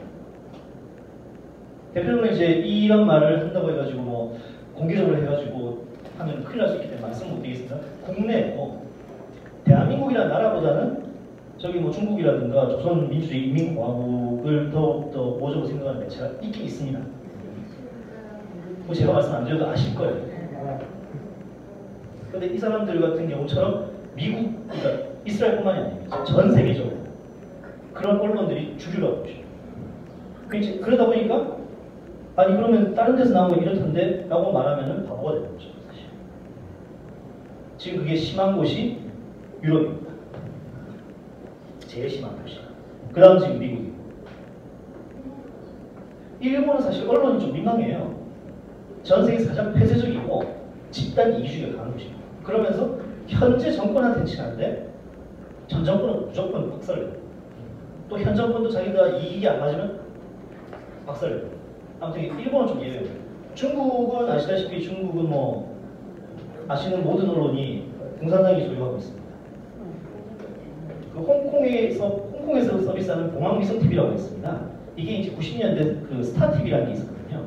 스타TV 지분을 인수해서 홍콩의 공항위성TV라는 게 있는데 이 공항위성TV의 오너가 후진타오 그 다음 원자바와 워치랍니다. 지금은 시진핑한테 충성맹세했어. 참고로 그리고 포브스 있죠. 미국에서 유명한 그 이제 경제 잡지 않습니까? 포브스 오너가 LA에 거주하는 중국계 미국인인데 의사라고 하거든요. 근데 의사가 과연 조 단위의 돈을 벌 수 있는지 아직 모르겠어요. 그 다음에 영국의 파이낸셜 타임즈 있죠. 이거는 이제 일본 거입니다. 그 다음 아까 말씀드린 홍콩이지 않습니까? 홍콩 같은 경우에는 리카싱부터 해서 홍콩이 재벌들 있죠. 이 사람들하고 여기 저 호주 출신이죠. 루퍼트 머더 뉴스닷컴을 가졌다. 이 사람들이 거의 다 진보도 친중이라고 보시면 됩니다. 이제 제가 이제 말이 아주 좀 장황했는데 제가 이 말씀 드린 이유가 그거.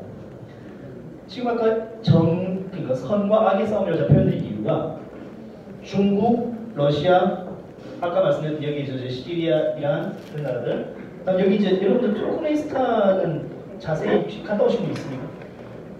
투르크메니스탄 여기는 김일성 팬입니다. 종신 집권하고 있고요. 자기 동상을 금으로 만들었어요. 근데 이거 산유국이다 보니까 전 세계 강대국들이 석유가 워낙 많이 나오는 곳이다 보니까 말을 안 해요. 여기도 또 북한하고 친하거든요. 이런 부분들을 보시면은 사람, 그러니까 우리가 사람으로 태어나가지고 사람답게 사는 권리를 주장하고 뭐 이렇게 소위 우리가 전통적인 리버럴, 지금 한국에서는 보수라거나 우파로 불리죠. 이런 사람들이 활개를 못 치는 이유가 이런 데 있는 겁니다. 전 세계가 이렇게 싸우고 있어서 말도 안 된다고 느끼시지만 이제 러시아 있지 않습니까? 한국에서는 뭐 어린애들 뭣도 모르고 러시아 보고 이제 뭐 구간진이 뭐니 해서 푸틴을 엄청 띄우는데 얼마 전에 러시아의 기자 한 명이 죽었습니다. 5층에서 떨어져 죽었어요. 근데 분명히 혼자 떨어진 게 아니에요. 누가 밀었대요. 근데 이 사람이 몇 달 전에 쓴 기사가 있습니다. 이 기사를 전 세계 언론이 받았었거든요. 러시아가 지금 시리아에 군대를 보내놨지 않습니까? 근데 이 군대를 보내놓은 것 중에 용병이 있습니다. 근데 이 용병이 우리가 생각하는 미국의 뭐 블랙워터니 뭐 이런 용병이 아니라 전직 러시아 특수부대 장교와 부사관만 들어갈 수 있는 용병입니다. 급여도 러시아 군인보다 훨씬 높습니다. 이런 애들이 몇만 명이 지금 시리아에 있다는 거예요. 얼마 전에 지금 작년 4월 달인가 미국이 공습했지 않습니까? 토마호크?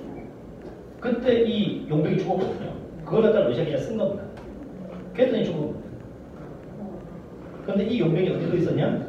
시리아 여기만 있었던 게 아니라 우크라이나에 있죠. 크림반도. 여기에 투입됐다는 증거를 찾아서 기사를 씁니다. 푸틴 마음에 안 들게 죽은 거죠.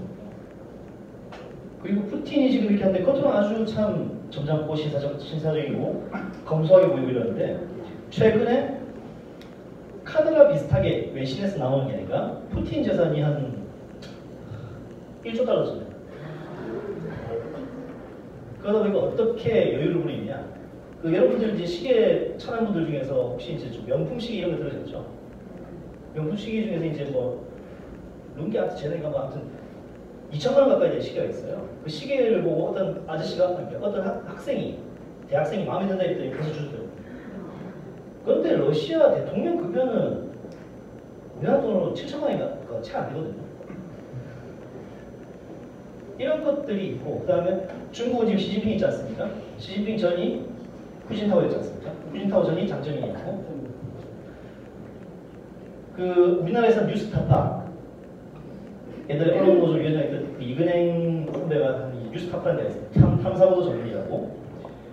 이 뉴스타파가 이제 그 전 세계 탐사보도 기자들 700명이 모인 TF가 있습니다. ICIJ라고. 여기서 파나마에 있는 파나마에 있는 회계 법인의 비밀 장부를 입수했습니다. 하드디스크제로. 그래서 전 세계 기자급, 그 다음에 유형회사 이걸 분석을 시작했거든요. 근데 처음에 딱 터진 게 보면 이제 우리나라 언론 노조 사람들이야 한국 재벌들을 찾기 어렵겠죠. 그래서 뭐 몇 명 나왔습니다. SK도 나오고. 그런데 거기서 처음 딱 터진 게 장점인 후진타오, 시진핑이거든요. 장점인 후진타오, 시진핑 등등해서 얘들 전 세계 텍스에 조세 피난처에 빼돌린 돈이 쉽게 이제 그 회계법인에서 나온 자료를 가지고 대충 추산하는 게 4조 달러. 현재 돈으로 4,400조. 확 나가죠? 그게 아까 제가 말씀드린 아까 제가 악이라고 불렀던 일당 독재 혹은 신정일치 체제의 특징입니다. 이란 있지 않습니까? 아까 말씀드린 아야톨라가 지배하는 이란. 이란에서도 일반 사람들은 숨도 못 쉬죠. 알라크바 이거만 하고 있어야 되죠. 그냥. 그런데 지도층 김정은만큼 삽니다. 얘기를 말씀드립니다. 여러분들 뭐 이제 좀 엉뚱한 얘기해서 죄송한데 여러분들도 아시는 뭐 페라리, 람보르기니 이런 거 있지 않습니까? 여기에 금칠하고 다이아몬드 칠하고 이런 것들이 주로 중국이나 러시아에서 볼 수 있어요. 그런데 이런 체제를 보고 우리가 진보라고 보고 있다고요? 무슨 이런 걸 지금 이런 진보가 있을까요? 전 이해가 안 되더라고요. 여기 계신 회원님들께서 제 생각이 그렇게 한번 여쭤봤어요. 제가 잘못 생각을 하면 여러분들 이제 제가 말씀드린 이런 거에서 그 진보라는 거에 대해서 감성적으로 쓰이는 게 약간 유럽이라고 말씀드렸습니다. 독일 있죠. 지금 얼마 전에 혹시 저 뉴스에 회복이 났어요. 그저께 유대인이 어린애가 키퍼라고 여기 머리에 딱 쓰는 거 이슬람과 비슷하게 생겼어요. 이걸 때 내노래를 딱 쓰고 하는데 유대인이 눈에 패더라고요. 공격 당했어요. 그런데 거기에 대해서 한국 언론들이 쉬쉬하고 있어요. 독일 언론도 쉬쉬합니다. 난민으로 받아들였던 무슬림들, 이민자로 왔던 무슬림 숫자가 지금 독일 인구의 거의 10% 넘어요. 근데 얘들은 치맥끼리 있습니다. 차이나타운은 장난입니다. 예를 들어 런던이 있지 않습니까? 혹시 런던이, 영국 사람들이 런던을 자조적으로 부를 때 혹시 뭐라 하지 아십니까? 런던이스탄이라고. 런던 인구의 20% 가까이가 이슬람입니다. 근데 얘들 영어 안 써요. 실제로 유튜브에 찾아보시면 나옵니다. 영국 사람이, 그러니까 다른 도시에서 온 영국 사람이 런던에 관광을 하러 갔다가 얘들이 그 샤리아라고 그러죠. 이슬람 율법. 이슬람 샤리아 레전이라는 존이라는 데를 가가지고 담배 피다가 걸린 거예요. 두드려 맞아요 그냥. 근데 경찰 신고했는데 경찰이 안 와요. 그게 진짜 유럽이에요. 여러분들도 뉴스에서 많이 보셨겠지만은 니스에서의 트럭 테러부터 해가지고 독일 그 재래시장에서의 폭탄 테러, 큐비 테러 이런 것들 농담 아닙니다. 여기 무슬림 쪽 사람들이 대부분입니다. 예전에 혹시 기억나실지 모르겠습니다. 보스턴 마라톤 테러 기억나시죠? 그 사람들 백인이죠. 얼굴 보면. 네, 여기 포커서스 3위 스탄드바예요. 제가 이 말씀 드리겠습니다. 외국에서 실제로 하는 게 이제 거의 통용이 되는 건데 모든 무슬림이 테러리스트는 아니다. 그러나 모든 테러리스트는 무슬림이다. 그런데 함부로 그걸 대놓고 말을 못하죠. 왜냐 아까 말씀드렸지 않습니까? 유럽도 중국도 그렇고 차별금지법 걸리면 징역 갑니다. 여기서 종교, 인종, 그다음 뭐 외형, 성별 함부로 말합니다. 얼마 전에 스타벅스에서 쫓겨난 거 있죠? 보셨죠? 경찰서장 사과했지 않습니까? 스타벅스 CEO 사과했지 않습니까? 근데 이 스타벅스 같은 경우에는 뭐 자기들이 잘못한 게 있겠지만 그렇게 해가지고 시위하는 거 보면서 저는 솔직히 불편했습니다. 피해를 입은 사람들이 가가지고 항의하는 게 정상이지 언론 찾아가서 왜 시위를 합니까? 그렇지 않습니까? 근데 희한하게 그게 마치 우리나라에서 저기 세월호 경우 같지 않습니까? 그런 생각 안 하셨습니까? 일단 제가 그 말씀 드리겠습니다. 무슬림 중에 저도 이제 제가 원래 전공이 인도네시아입니다. 인도네시아는 인구 한 3억 2천 명 되는 사람들의 90%가 무슬림입니다. 그런데 인도네시아는 여기 인도네시아 있죠? 인도네시아가 섬이 한 3만 3천 개쯤 돼요. 그런데 유인도가 한 3천 개쯤 돼요. 그러다 보니까 얘들이 처음에 독립했을 때 섬이 다르니까 말이 안 통합니다. 그래서 그 다음에 처음에 독립을 했던 수카르노가 야 일단 언어부터 통일하자. 그래가지고 영어 알파벳 쓰기 시작해요. 하여튼 그 나라는 그 다양성의 통합이라는 걸 국가의 기치로 내세우다 보니까 그런 게 없는데 다른 무슬림들 같은 경우에 그런 사람들이 있거든요. 근데 인도네시아든 아니면 북아프리카든 이게 소위 무슬림 사회에서 나오는 얘기를 보면 전 세계 17억이 넘는 무슬림 중에 그렇게 테러하고 이런 사람들은 1%도 안 된다고 얘기합니다. 좋습니다. 17억 5천만 중에 1%가 아니라 0.5%가 시죠. 17억 5천만에 0.5% 몇 명입니까? 대략 계산이 안 되는데 몇 천만 명이 있고 그죠? 몇 천만 명이 테러리스트라고 말 테니까 그게 그래서 기독교 근본주의자가 있어요. 실제로 미국 같은 경우에는 민병대 운영하는 사람들 이 사람들이 일어난 십자군 전쟁 얘기해요.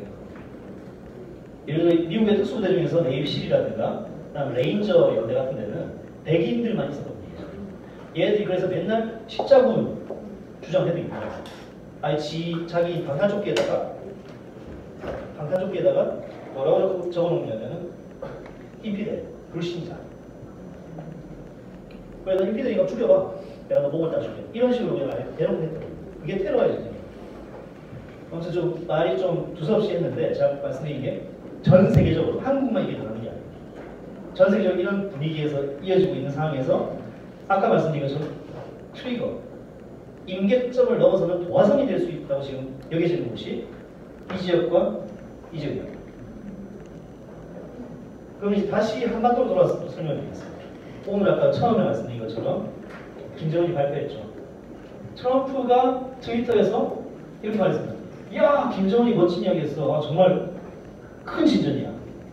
걔하고 만나는 걸 기대하고 있어. 이렇게 트위터를 올렸습니다. 거기에 대해서 미 관영 매체인 VOA하고 RFA가 연락을 했거든요. 미 대학원하고 공무부에. 그랬더니 대통령이 트위터 올렸잖아요. 그게 다예요. 근데 이 말을 갖다 그냥 흘려드릴 게 아닙니다. 사실 우리가 이제 행간을 본다고 하지 않습니까? 의미를 파악하고. 글자 그대로 그거 보고 반응이지 이게 정책이 아니야. 한국은 대통령이 무슨 신입니다. 전 예전에 좀 솔직히 말씀드릴게요. 왜 대한민국에서 대통령을 뽑을 때 그 사람의 호적 등본부터 파야 되고 그냥 교우관계 파야 되고 신분이 없습니까? 그럴 거 잘 절해야죠. 안 그렇습니까? 대통령을 뽑는 건데 그 도덕성이라는 게 자기의 업무와 관련된 도덕성이 여야 많은데 업무 시작하기도 전에 이 사람의 도덕성을 과거로부터 본다고 했을 때 그 업무 가지고 가야 되는데 모르는 게 뭐예요? 돈 많아서 안 돼. 못생겨서 안 돼. 예전에 어릴 때 거짓말해서 학교 나와서 안 돼. 우리가 뭘 뽑는 건가요 대체? 예수님 뽑아요. 왜 성경을 읽죠? 말도 안 되는 그런 식의 그런 것들이 그런 기준을 제가 지금 트럼프 말씀드린 이유가 한국 언론들이 외국 지도자한테 갖다 대는 거예요. 트럼프는 한국 대통령 아닙니다. 한국 대통령을 기준으로 보면 안 돼요. 그런데 한국 언론들은 트럼프가 마치 한국 대통령이라고 착각을 한 거예요. 우리는 그 상관적 없습니다. 여기. 트럼프는 미국 대통령입니다. 따라서 미국의 국익을 위해서 움직이기 정상이지 않습니까?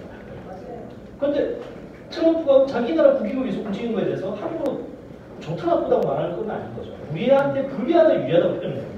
그런데 한국 언론들이 희한하게 그걸 가지고 나쁘다고 표현하죠. 거의 뭐 북한 선전 매체가 옛날에 이렇게 악담을 입을 때가 있었다면 트럼프 얼굴 딱 찍어놓고 천하에 이렇게 쌍놈이 거죠. 그거는 지금 생각이에요. 이런 부분들에서 여러분들이 절대 빠지면 안 된다. 아베도 마찬가지입니다. 아베가 아까 말씀드린 일본 회의라는 신도 일본 신사 있지 않습니까? 그러니까 천황 중심에 신정일치 국가로 가겠다요. 말도 안 되는 걸 하고 있는 거에 대해서 일본 안의 시각을 갖다가 궁금해하는 게 맞는 거죠. 겉으로만 보고 저 미친놈. 그건 아니야. 유럽 같은 경우에도 유럽이 아시다시피 지금 현재 그 EU 회원국 등등해가지고 한 30개 국가가 채 안 되지 않습니까? 그런데 저도 사실 그 이야기는 그 국제관계하는 교수님한테 물었습니다. 유럽에서 왜 사람들이 욕을 별로 안 한 줄 아냐? 욕할 바에는 죽이기 때문에. 로마 제국이 끝난 뒤에 유럽의 조그마한 공국이라든가 그 이제 백작령 뭐 이런 데 있지 않습니까? 소왕국이 3,000개였다. 그 3,000개가 전쟁을 통해서 28개가 29개입니다. 피해 역사이기 때문에 말로 안 한다. 근데 이런 부분에 대한 질이 어떻게 보면 너무 지나치게 질렸다고 할까요? 이게 좀 염증이 났다고요. 여기서 반작용을 하는 게 대표적인 케이스가 실은 옛날에 바이마르 공화국입니다.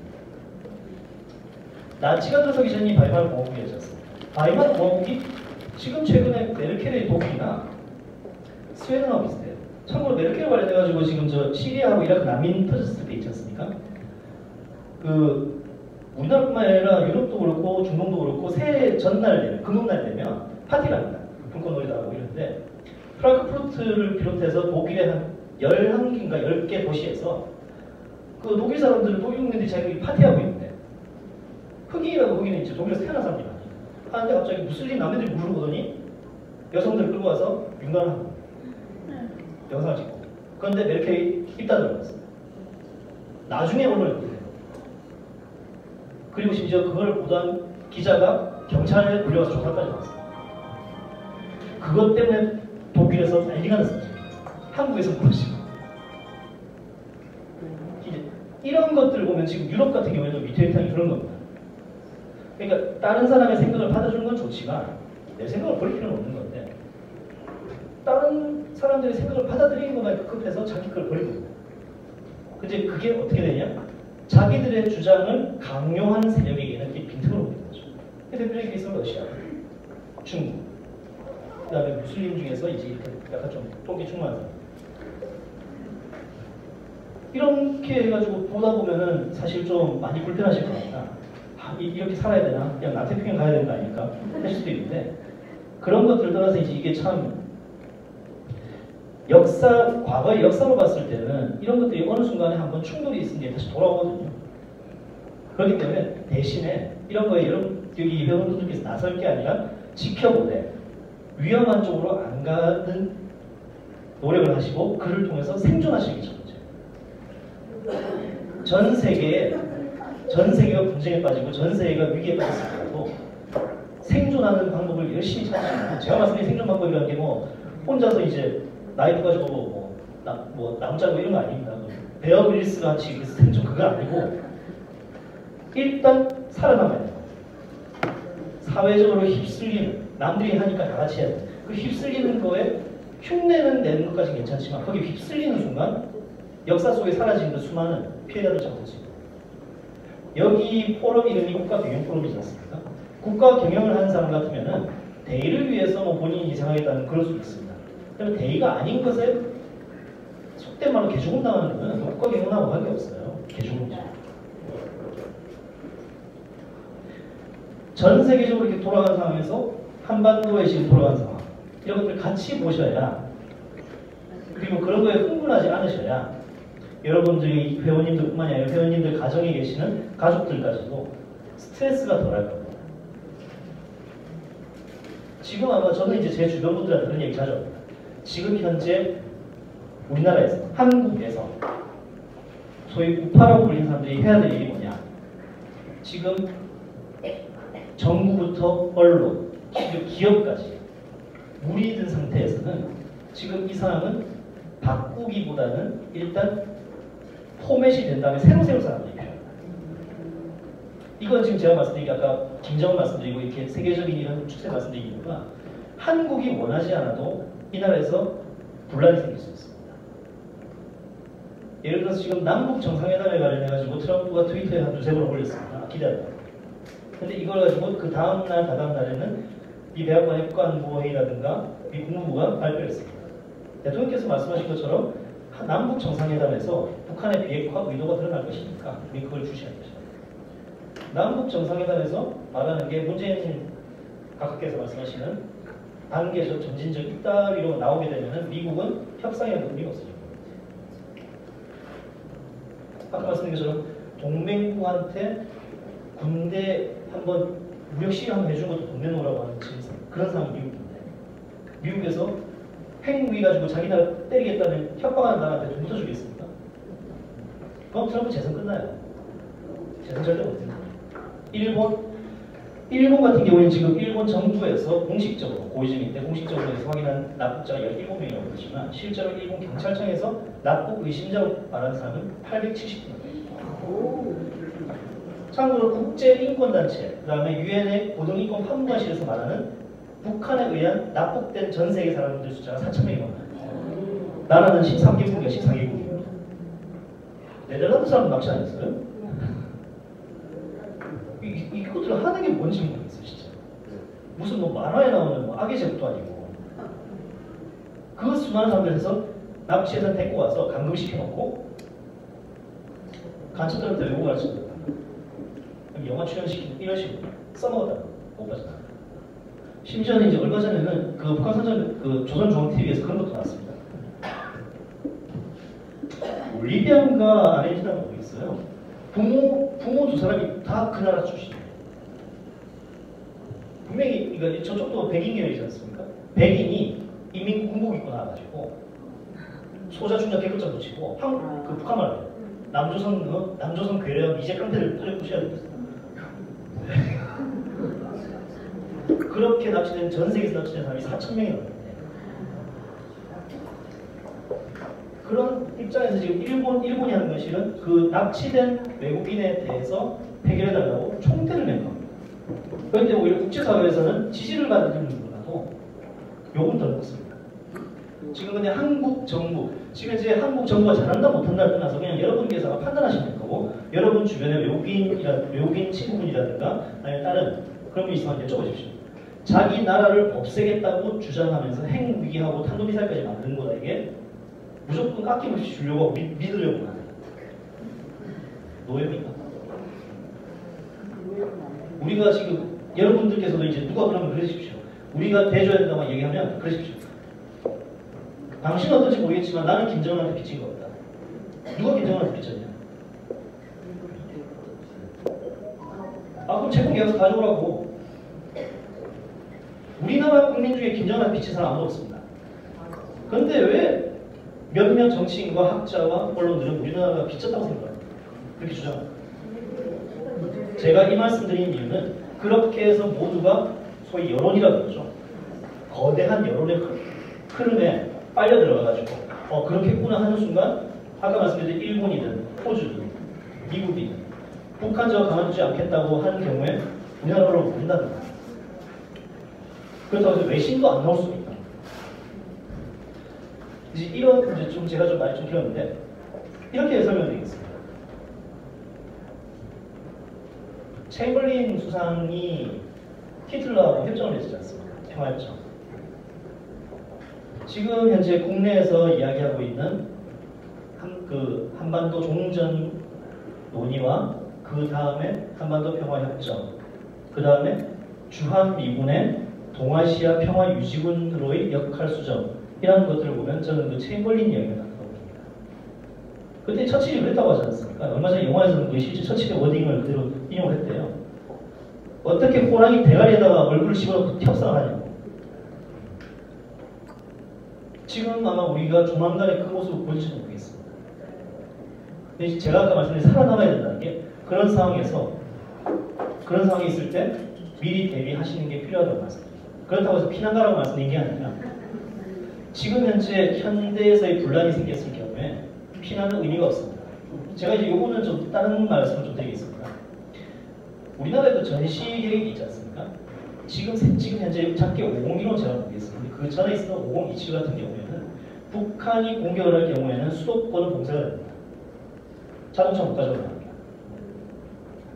도로 봉쇄됩니다. 통신 봉쇄됩니다. 그게 현재 전시 계획입니다.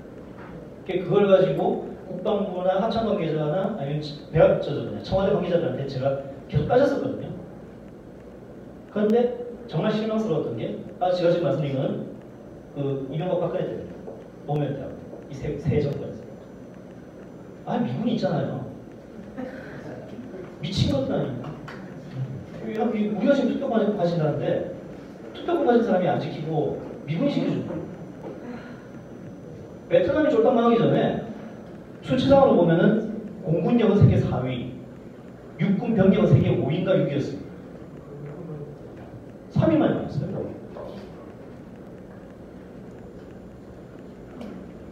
그런데 미군이 지켜주겠죠. 제가 이 말씀 드린 게 그겁니다. 소위 이제 박근혜 대통령 탄핵에 반대하는 이런 분들 다 저는 좋아요. 그 다음에 태극기 집회도 좋습니다. 근데 종종 그 사이에 어떤 분들이 주한미군 철수 안 되는 거 저도 공감해요. 그게 아니라 한국을 미국이 지켜준다는 그것만 믿고는 이상한 소리 하는 사람들이 있다는 거예요. 그 사람들 우파 아닙니다. 이렇게 말씀드립니다. 그렇지 않습니까? 우리 식구 우리가 지켜야죠. 미국은 자기 식구 아닙니다.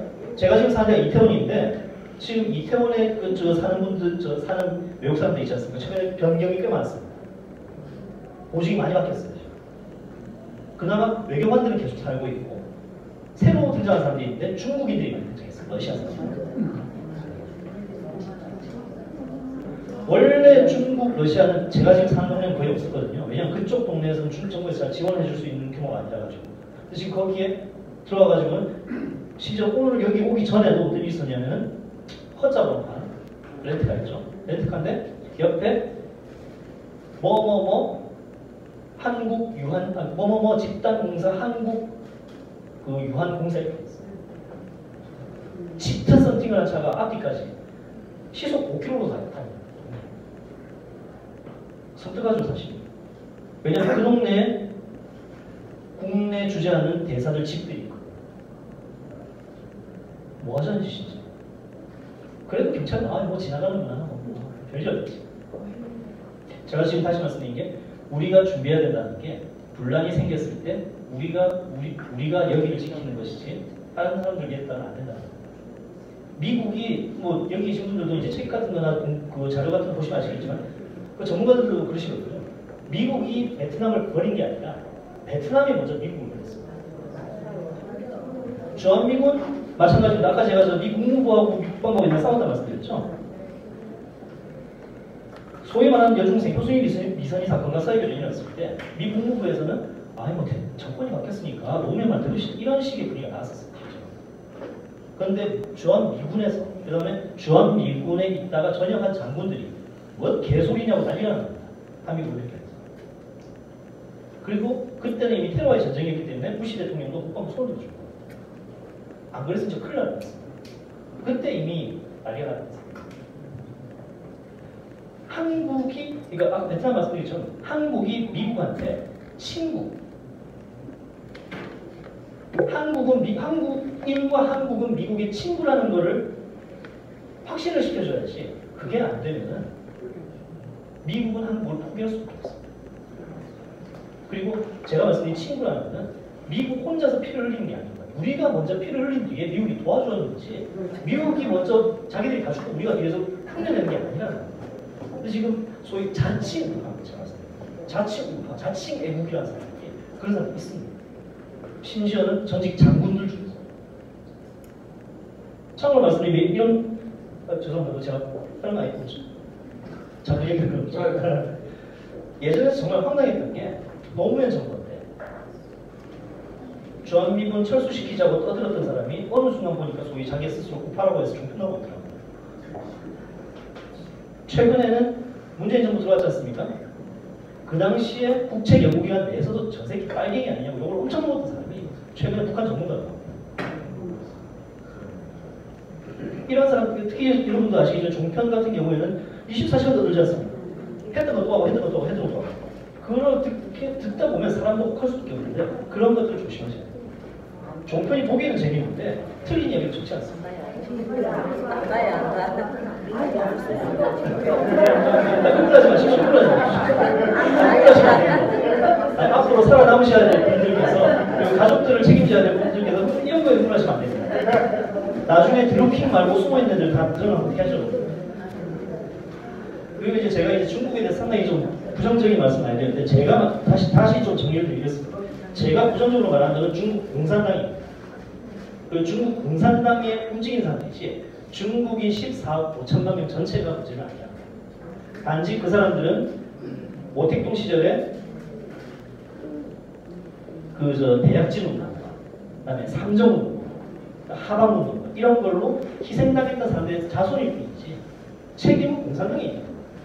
우리가 그런 것들만 딱 이해하고 있으면 중국하고 척칠 필요가 없습니다. 중국 사업 오케이죠. 다만 중국 사업을 하는데 중국의 지사 전체에서 공산당 간부를 집어넣고 이런 것들은 안 하는 거죠. 그렇게 실수한 데가 어디냐?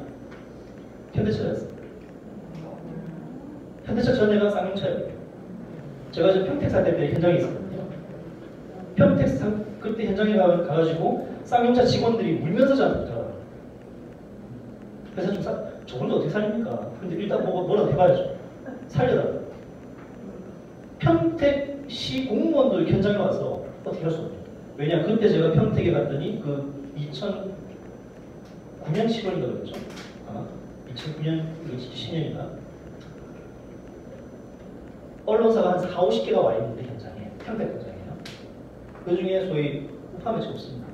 사자원 TV 뭐 이런 것들로 잡도가 있고, 그리고 평택 공장 안에 그 가연성 물질 40만 톤에 불 붙이겠다는 협박하는 거, 그것도 보도가 나왔어요. 신나 있죠. 그 자동차 도료를 입히는 데는 신나부터 해서 휘발성 물질 아주 많이 필요합니다. 그리고 이거는 계속 돌려줘야 되고 전기를 끄면 굳어서 이거 다 펴가야 되거든요. 여기에다가 폭파시키겠다고 협박을 했어요. 노조에서. 그런데 이게 터지면 그 당시에 평택 시의 절반이 나가는 수가 있어요.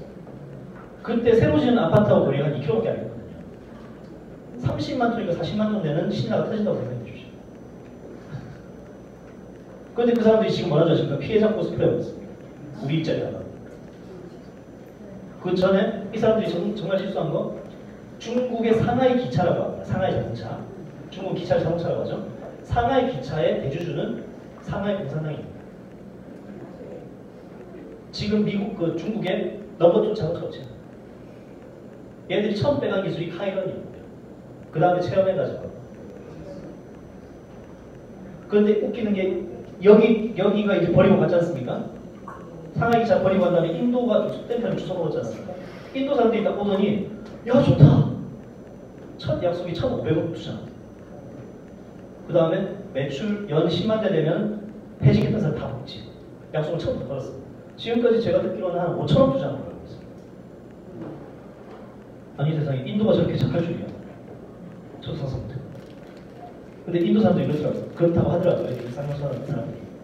약속을 한 다음에 그 신뢰를 유지하고 신뢰를 지켜주면 친구가 되면 해준다는 거예요. 중국 공산당이 아니에요.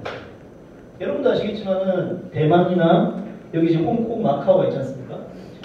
홍콩 사람이나 마카오 사람이나 대만 사람하고 친하게 지냈던 분들은 중국인에 대해서 아주 우적입니다. 왜냐면 친구 되게 힘든 건데 친구가 1년 뒤에 될지 10년 뒤에 될지 알 수 없지만은 친구가 되면 목숨까지 걸어준다는 그런 믿음입니다. 그런데 좀 공산당 그런 거 없습니다. 그렇기 때문에 그런 것들을 구별해가지고 보셔야 됩니다.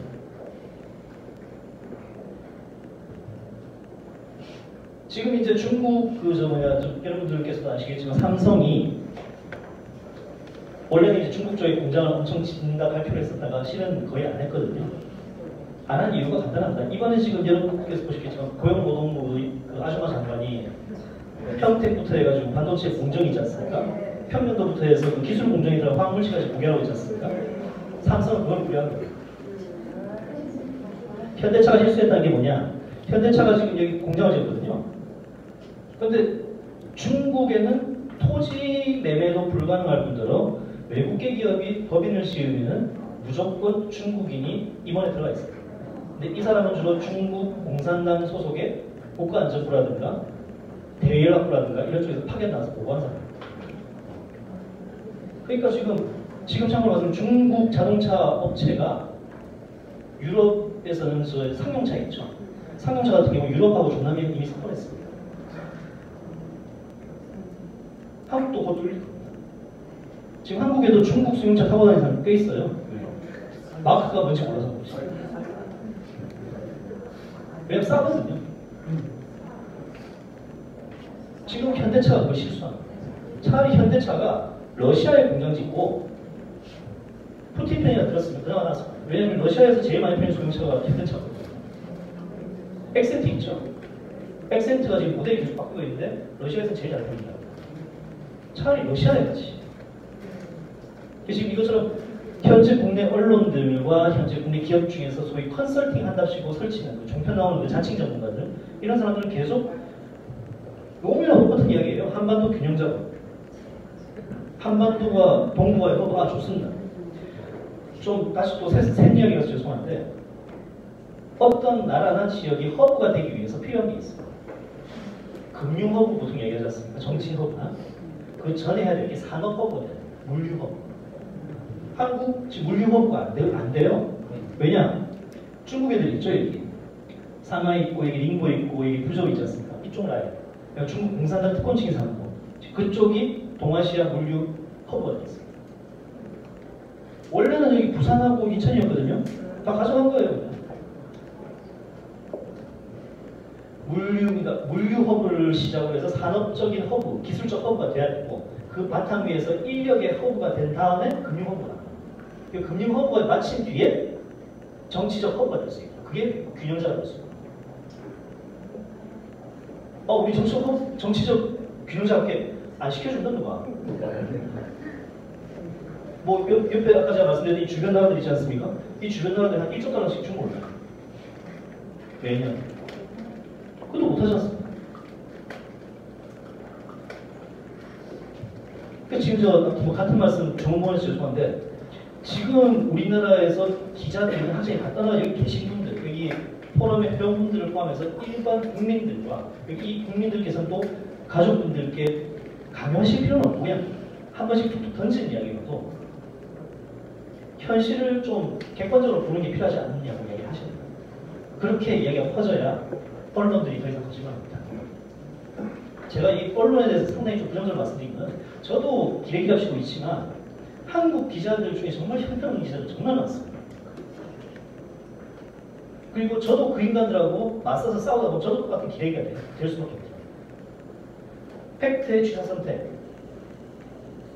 틀린 팩트를 갖다가 숨기기. 사실이 아닌 걸 사실이 아니라고 말해야 되는데 말 안 하거든요. 여러분도 아시겠지만 뭐 이제 소위 언론재단이니 무슨 뭐 네이버 등등부터 해가지고 그 뭐 이달의 기자상 뭐 이런 거 줍니다. 근데 그 기자상에 나오고 보면 뭐 박근혜 7시간 어디 갔냐, 나스는 누울 거냐, 세월의 진실을 밝히고 애들이 다 상 받아요. 그냥 상만 받는 거 아닙니다. 참고로 상금이 1000만 단위예요. 그런 거 보면 진짜 모르겠습니다. 제가 잘났다는 게 아니라 그런 거 보고 있으면 저나 저의 주변에 있는 이제 동료들은 자괴감 들죠. 이러려고 다니는 자괴감 들죠. 참고로 선생님 뭐 주식이 이런 사람 있지 않습니까? 지금 얘기해요. 아무튼 뭐 그 좀 더 비하인드 이야기 있고 이번에 여러분들께서 김경수 의원이라든가 김기식 금감원장을 보셨겠지만은 타인에게 깨끗함, 청렴 결백을 그렇게 강요한 사람들의 경우 자기 생활은 반대인 케이스 실은 의외로 많습니다. 그 사람들은 그런 게 아니에요. 이거는 여당만 그런 게 아니라 야당도 만만치 않습니다. 야당에서 지금 현재 야당 가지고도 여러분들이 불만 솔직히 많으실 거예요. 이것들 뭐 하고 있나? 응? 지네 대통령이 저렇게 돼 있는데도 아무도 신경 안 쓰지 않습니까? 근데 그 인간들이 그 예전에 어떤 일을 했는지 제가 이 녹화되고 있기 때문에 말씀을 못 드릴 뿐이지 진짜 천하의 개쌍놈 같은 짓을 엄청 많이 했습니다. 김기식의 보좌관이었던 홍일표 선임행정관이 자기 와이프 관련해서 USK 한미연구소에 보도났죠? 그거 말고도 많습니다. 지금 현재 모 대학교 교수로 가 계신 분이 예전에 옥책 연구소에 계셨는데 그 당시 김정일 때인가? 김정일 그 새끼 했다고 잘렸습니다. 저 같은 경우에는 모 종편에 나가가지고 그때가 2013년이었는데 사이버 공격이 있었습니다. 사이버 공격. 이제 그 2013년에 개성공단 폐쇄하고 그 시부에 사이버 공격이 있었거든요. 그래서 제가 그때 생방송인데 제가 흥분해서 김정은 그 자식이라고 했다가 6개월 추징 정지가 했습니다. 근데 이건 그 종편 문제가 아니었어요. 청와대하고 그 당시 야당에서 이러요. 가만두시라고. 그 이야기 청와대에 제가 안무단 했거든요. 그럴 리가 없다면서. 그래요. 그럼 제가 잡으면 피할 거예요. 박근혜 대통령에 대한 죄송합니다. 갑자기 주제하고 잠깐만 말씀드릴게요. 박근혜 대통령에 대해서 아쉬운 부분은 그겁니다. 조금만 눈하고 귀를 열었었다면, 그리고 특히 이제 예전에 그 2012년 대선 때 이춘상 보좌관이라는 분이 사고로 돌아가셨지 않습니까? 실은 그분이 우파 진영들의 연결 중이었어요. 그분 돌아가신 뒤에 우파들하고 라인이 한겨워요. 그러면서 아까 제가 말씀드린 사람들 있지 않습니까? 자치 우파. 얘들이 설치고 다니면서 여기 지금 배대표이시지만 배대표부터 해서 그 전에 우파였던 분들 갑자기 이상하게 보여요. 근데 그때 박근혜 대통령한테 정말 아쉬운 게, 왜냐면 박근혜 대통령이 2008년 대선에 본선 진출을 못하고 한동안 야인 계셨지 않습니까? 이제 야인 계실 때 이제 그때 하버드인가 미국 가시기 전에 잠깐 됐었거든요. 그때 자세를 가셨다면 지금 이런 모습이 아쉬운 부분이 있습니다. 그러면 이 이야기 빼고 다시 국제관계로 또 돌아가겠습니다. 지루하시죠? 죄송합니다. 저 여기 열심히 계신데 헛소리 너무 많이 해가지고. 원래 제가 좀 기레기라 썼습니다. 아마 어쩜 제가 종편에서 출연 중 6개월 나가고 되게 헛소리를 많이 했어요. 지금 앞으로 한국이 생존하기 위해서, 아니면 북한이란 여기가 이제 소위 이제 우리 컴퓨터 하는 포맷이라고 하죠. 스마트폰의 초기화하듯이 된 다음에 우리가 중요하게 생각해야 될 나라들을 말씀드리겠습니다. 미국은 당연히 그렇겠죠. 근데 대신에 우리가 미국한테 줄 것도 있어야 돼요. 중국은 그럼 어떻게 경제해야 될까? 중국의 경제는 북한한테 맡겨요. 북한 주민들. 북한 주민들은 중국 엄청 싫어합니다. 여기 북한 얘기 잠깐 좀 해드릴게요. 실제로 이건 저는 보도를 했고, 그 다음에 저 말고 외신들도 했는데 한국 언론들 절대 안 하고 아니라고 주장을 하는 것 같습니다. 김정일이 죽을 때 어디서 죽었는지 혹시 아십니까? 김정일이 시정관리로 죽었어요. 16년생. 어디서 죽었는지 혹시 아십니까? 요양산이요. 평양에서 죽었어요. 네. 요양산 그거는 뭐냐면 김일성이 94년 7월 달에 신장마비로 죽은 게 아니라 헬기 사고. 김일성이 김정일을 만나러 요양산에 갔다가 평양으로 돌아오는 도중에 헬기가 중간 거, 앞에 거, 뒤에 거 차례대로 폭발했어요. 김정일이 암살했다고 보는 경우가 많았어요. 그리고 그 직후에 소위 말하는 육군단속이 터졌어요. 김일성 수령님을 죽인 게 저 김정일 저 새끼지. 그 당시에 인민군 장성들이 쿠데타 부글부글 했다가 이제 쿠데타 준비도 하게 되는 그림. 아무튼 김정일이가 죽었던 게 누구냐면은 여러분들도 아시는 그 백두혈통이 있죠. 저도 사실 북한에 안 살아봐서 모르지만 그래도 북한에서 온 사람들이 많이 알아가지고 백두혈통의 개념을 그때 잡았거든요. 백두혈통은 김일성의 부모, 조부부터 해가지고 조부부터입니다. 김형직입니다. 그 제네럴 셔먼을 대동강에서 불태웠다 주장하는 김일성이 할래요. 지 혼자 불태웠대요. 그 사람부터 김일성을 거쳐서 김정일과 김일성과 같이 사진을 찍은 손주까지. 김정은, 김정철, 김여정은 김일성하고 사진 찍은 적이 없습니다. 그럼 누가 찍었냐? 첫 번째 손주가 있습니다. 김설송. 생년은 1973년 또는 14년 또는 71년 이렇게 알려져 있는데 아무튼 40대 후반쯤 됩니다. 김정은이가 사진에서 보면 다 애플을 쓰고 있죠. 김정은이 애플 쓰는 이유가 진짜 큰일 나대요. 김설송이가 90년대 초반에 IT 분야에 관심을 가지니까 김일성이가 야 어떻게든 가져와서 딱 가져간 게 맥킨토시였다. 네. 그러니까 지금 김정은도 그렇게 해가지고는 아이패드 쓰고 맥북 쓰고 이러거든요. 근데 김설송이라는 이 사람이 조선 컴퓨터의 보호소를 포함해서 북한 해커를 키운 여자예요. 그리고 장성택이 좋지 않습니까? 장성택의 부인이 김경이지 않습니까? 김일성의 동생. 김경희, 장성택으로부터 그 김정철과 김여정과 김정은을 보호해주는 게 큰 누나입니다. 그래서 김설송이 지금도 미국 정보기관이나 일본 정보기관에서는 김설송이 숨은 실세라고 보고 있어요. 최룡이 그다가 그 김정일이 어떻게 죽었냐면 지금 이제 그 이제 또 새로 나온 이야기는 그 북한에서 지금 김정일 때부터 김정일 그때 뇌수술 그러니까 신장 수술하고 뇌수술한 다음에 누워 있으면서 김정은한테 시킨 게 있습니다. 수력 발전소 하나 지으라고. 근데 이게 지울 수도 없거니와 지운 것 자체도 이미 균열이 생겨서 쓰지를 못해요. 여기에 빡 돌아가지고는 그 김정일이가 좋아하는 꼬냑을 마신다고 김설송 집에 갔다. 그래서 큰딸한테 하소연을 하다가 장문이 들었는데 한 2시간인가 있다가 갑자기 벨이 눌려서 가보니까 거품이 없어요. 그렇게 해서 죽었는데 그 다음날 이렇게 다음날 발표할 때는 현지 지도를 가시다가 새벽에 돌아가셨다. 그런데 그걸 가지고 미국에 있는 그 우파 매체에서 뭐라고 나왔냐? 야 열차 안 움직이는데? CIA가 그러던데? 딱 들통이 나왔다. 좀 다시 또 점프해가지고 지금 한미연구소의 문제를 가지고 무슨 얘기 나온 게 한국 정부에서 그렇게 하는 게 여러 가지 물론 이유가 있겠지만 그중 하나가 38로스라고 하셨어요. 실은 38로스가 이제 활동하기 지금 한 7, 8년쯤 됐거든요.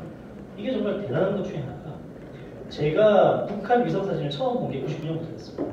제가 아는 교수님 덕분이었는데 연구 목적으로 해서 증여를 받는 것 외에는 그 위성사진 하나를 받지 않습니까? 2000년대 초반에 사진인데 사진 한 장 크기가 1기가였습니다. 그 당시. 그러니까 사진 주식을 받았더니 왜 DVD를 줘요? 한 장이 있는데. 뭐냐면 해상도가 워낙 커가지고 확대하면 다 보이는 거예요.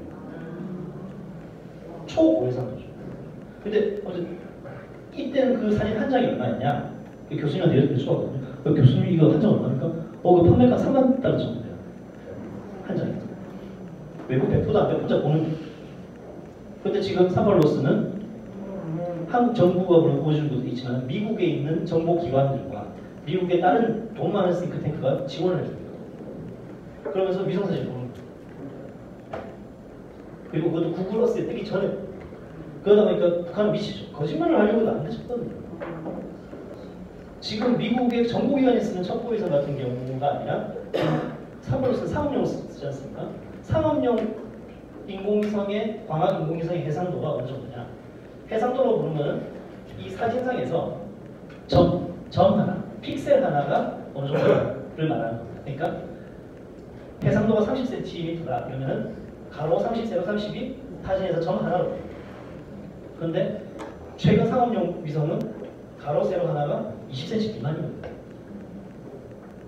그러니까 15년 전에 첩보 위성 수준. 그러다 보니까 함경도 기육지구 붕괴부터 해가지고는 철산군부터 해서 다 나오는 거예요. 갱도에서 그게 나왔다 안 나왔다 이게 다 보이니까 그냥 위성 90분에 한 번씩 보거든요. 그럼 이제 거의 그 우리 지하에 폭발 만들어서 다 볼 수 있으니까 북한은 미치는 거죠. 그러니까 아마 그게 많이 불편했을 겁니다. 근데 이제 좀 또 아셔야 될 게 북한이 쏜 것도 지금 이제 한국하고 미국이 실패했다고 하는데 북한이 옛날에 광명성 3호가 사고 쏘았지 않습니까?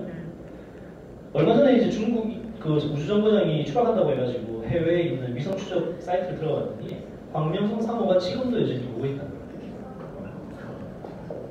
급궤도로 해가지고.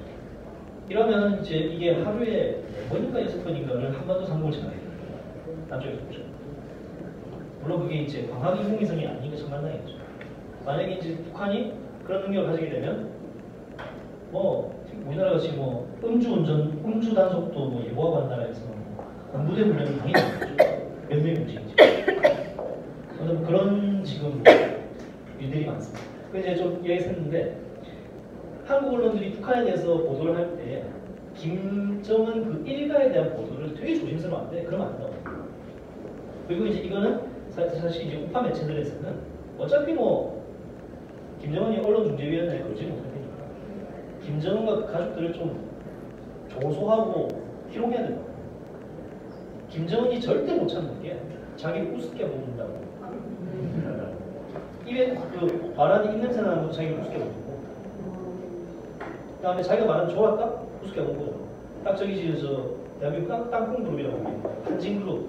그 삼남매보다 더 심하다고 보시죠. 그 삼남매 같은 경우에도 사실 좀 그분들이랑 사연이 많겠죠. 컴플렉스가 있다는 분들이. 그 북한이 절대 견디지 못하는 게 자기들의 최고 존엄 일가에 대한 조롱이거든요. 김정은이 남정상회담 때도 서울에 못 오는 이유는 간단합니다. 와가지고 태극기 집회하는 분들한테 계란 마시고 간단하거든요. 최고 존엄이 계란을 만든다 상상해 보십시오. 북한 주민들이 그걸 어떻게 해요? 북한 주민들이 그걸 알게 됩니다.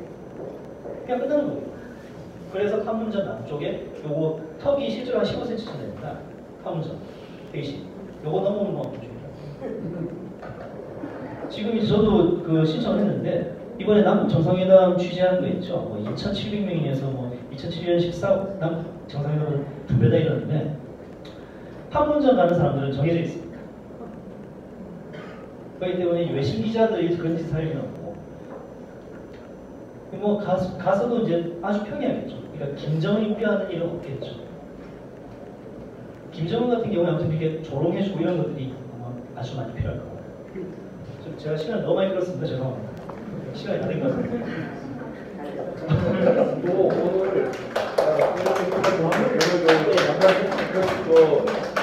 오늘 끝까지 발표한 그것만 좀 설명해 주시고 남북정상회담 그러면 이제 복귀하는 차원에서 제가 처음에 말씀드린 것들 다시 한번 말씀드리겠습니다. 남북 정상회담이 어떻게 될까, 안 될까 가지고 이런저런 예측을 하기 위해서 성급하긴 한데 청와대에서도 이야기가 나와서 사실 걱정입니다. 종전, 아까 말씀드린 종전, 그 다음에 평화협정, 그 다음에 주한미군 성격 대화. 지금 사람들이 이제 많이 오해하는 게 정전협정을 종전선언하는데 한국이 자격이 없는 게 아니냐라고 우려를 하고 있지 않습니까? 그런데 2012년에 공개된 NLL 대화록이 있죠. 그 대화록이 이제 공개가 된 뒤에 나온 건데 2007년에 노무현 김정일이 만났을 때 김정일이가 그랬답니다. 한국도 싸웠으니까 당사자가 한다. 그거를 믿고 종전 얘기를 하는 겁니다. 그 외교부 1층 로비에 가보면 정전협정 서명한 게 있거든요. 거기에는 한국이 없습니다.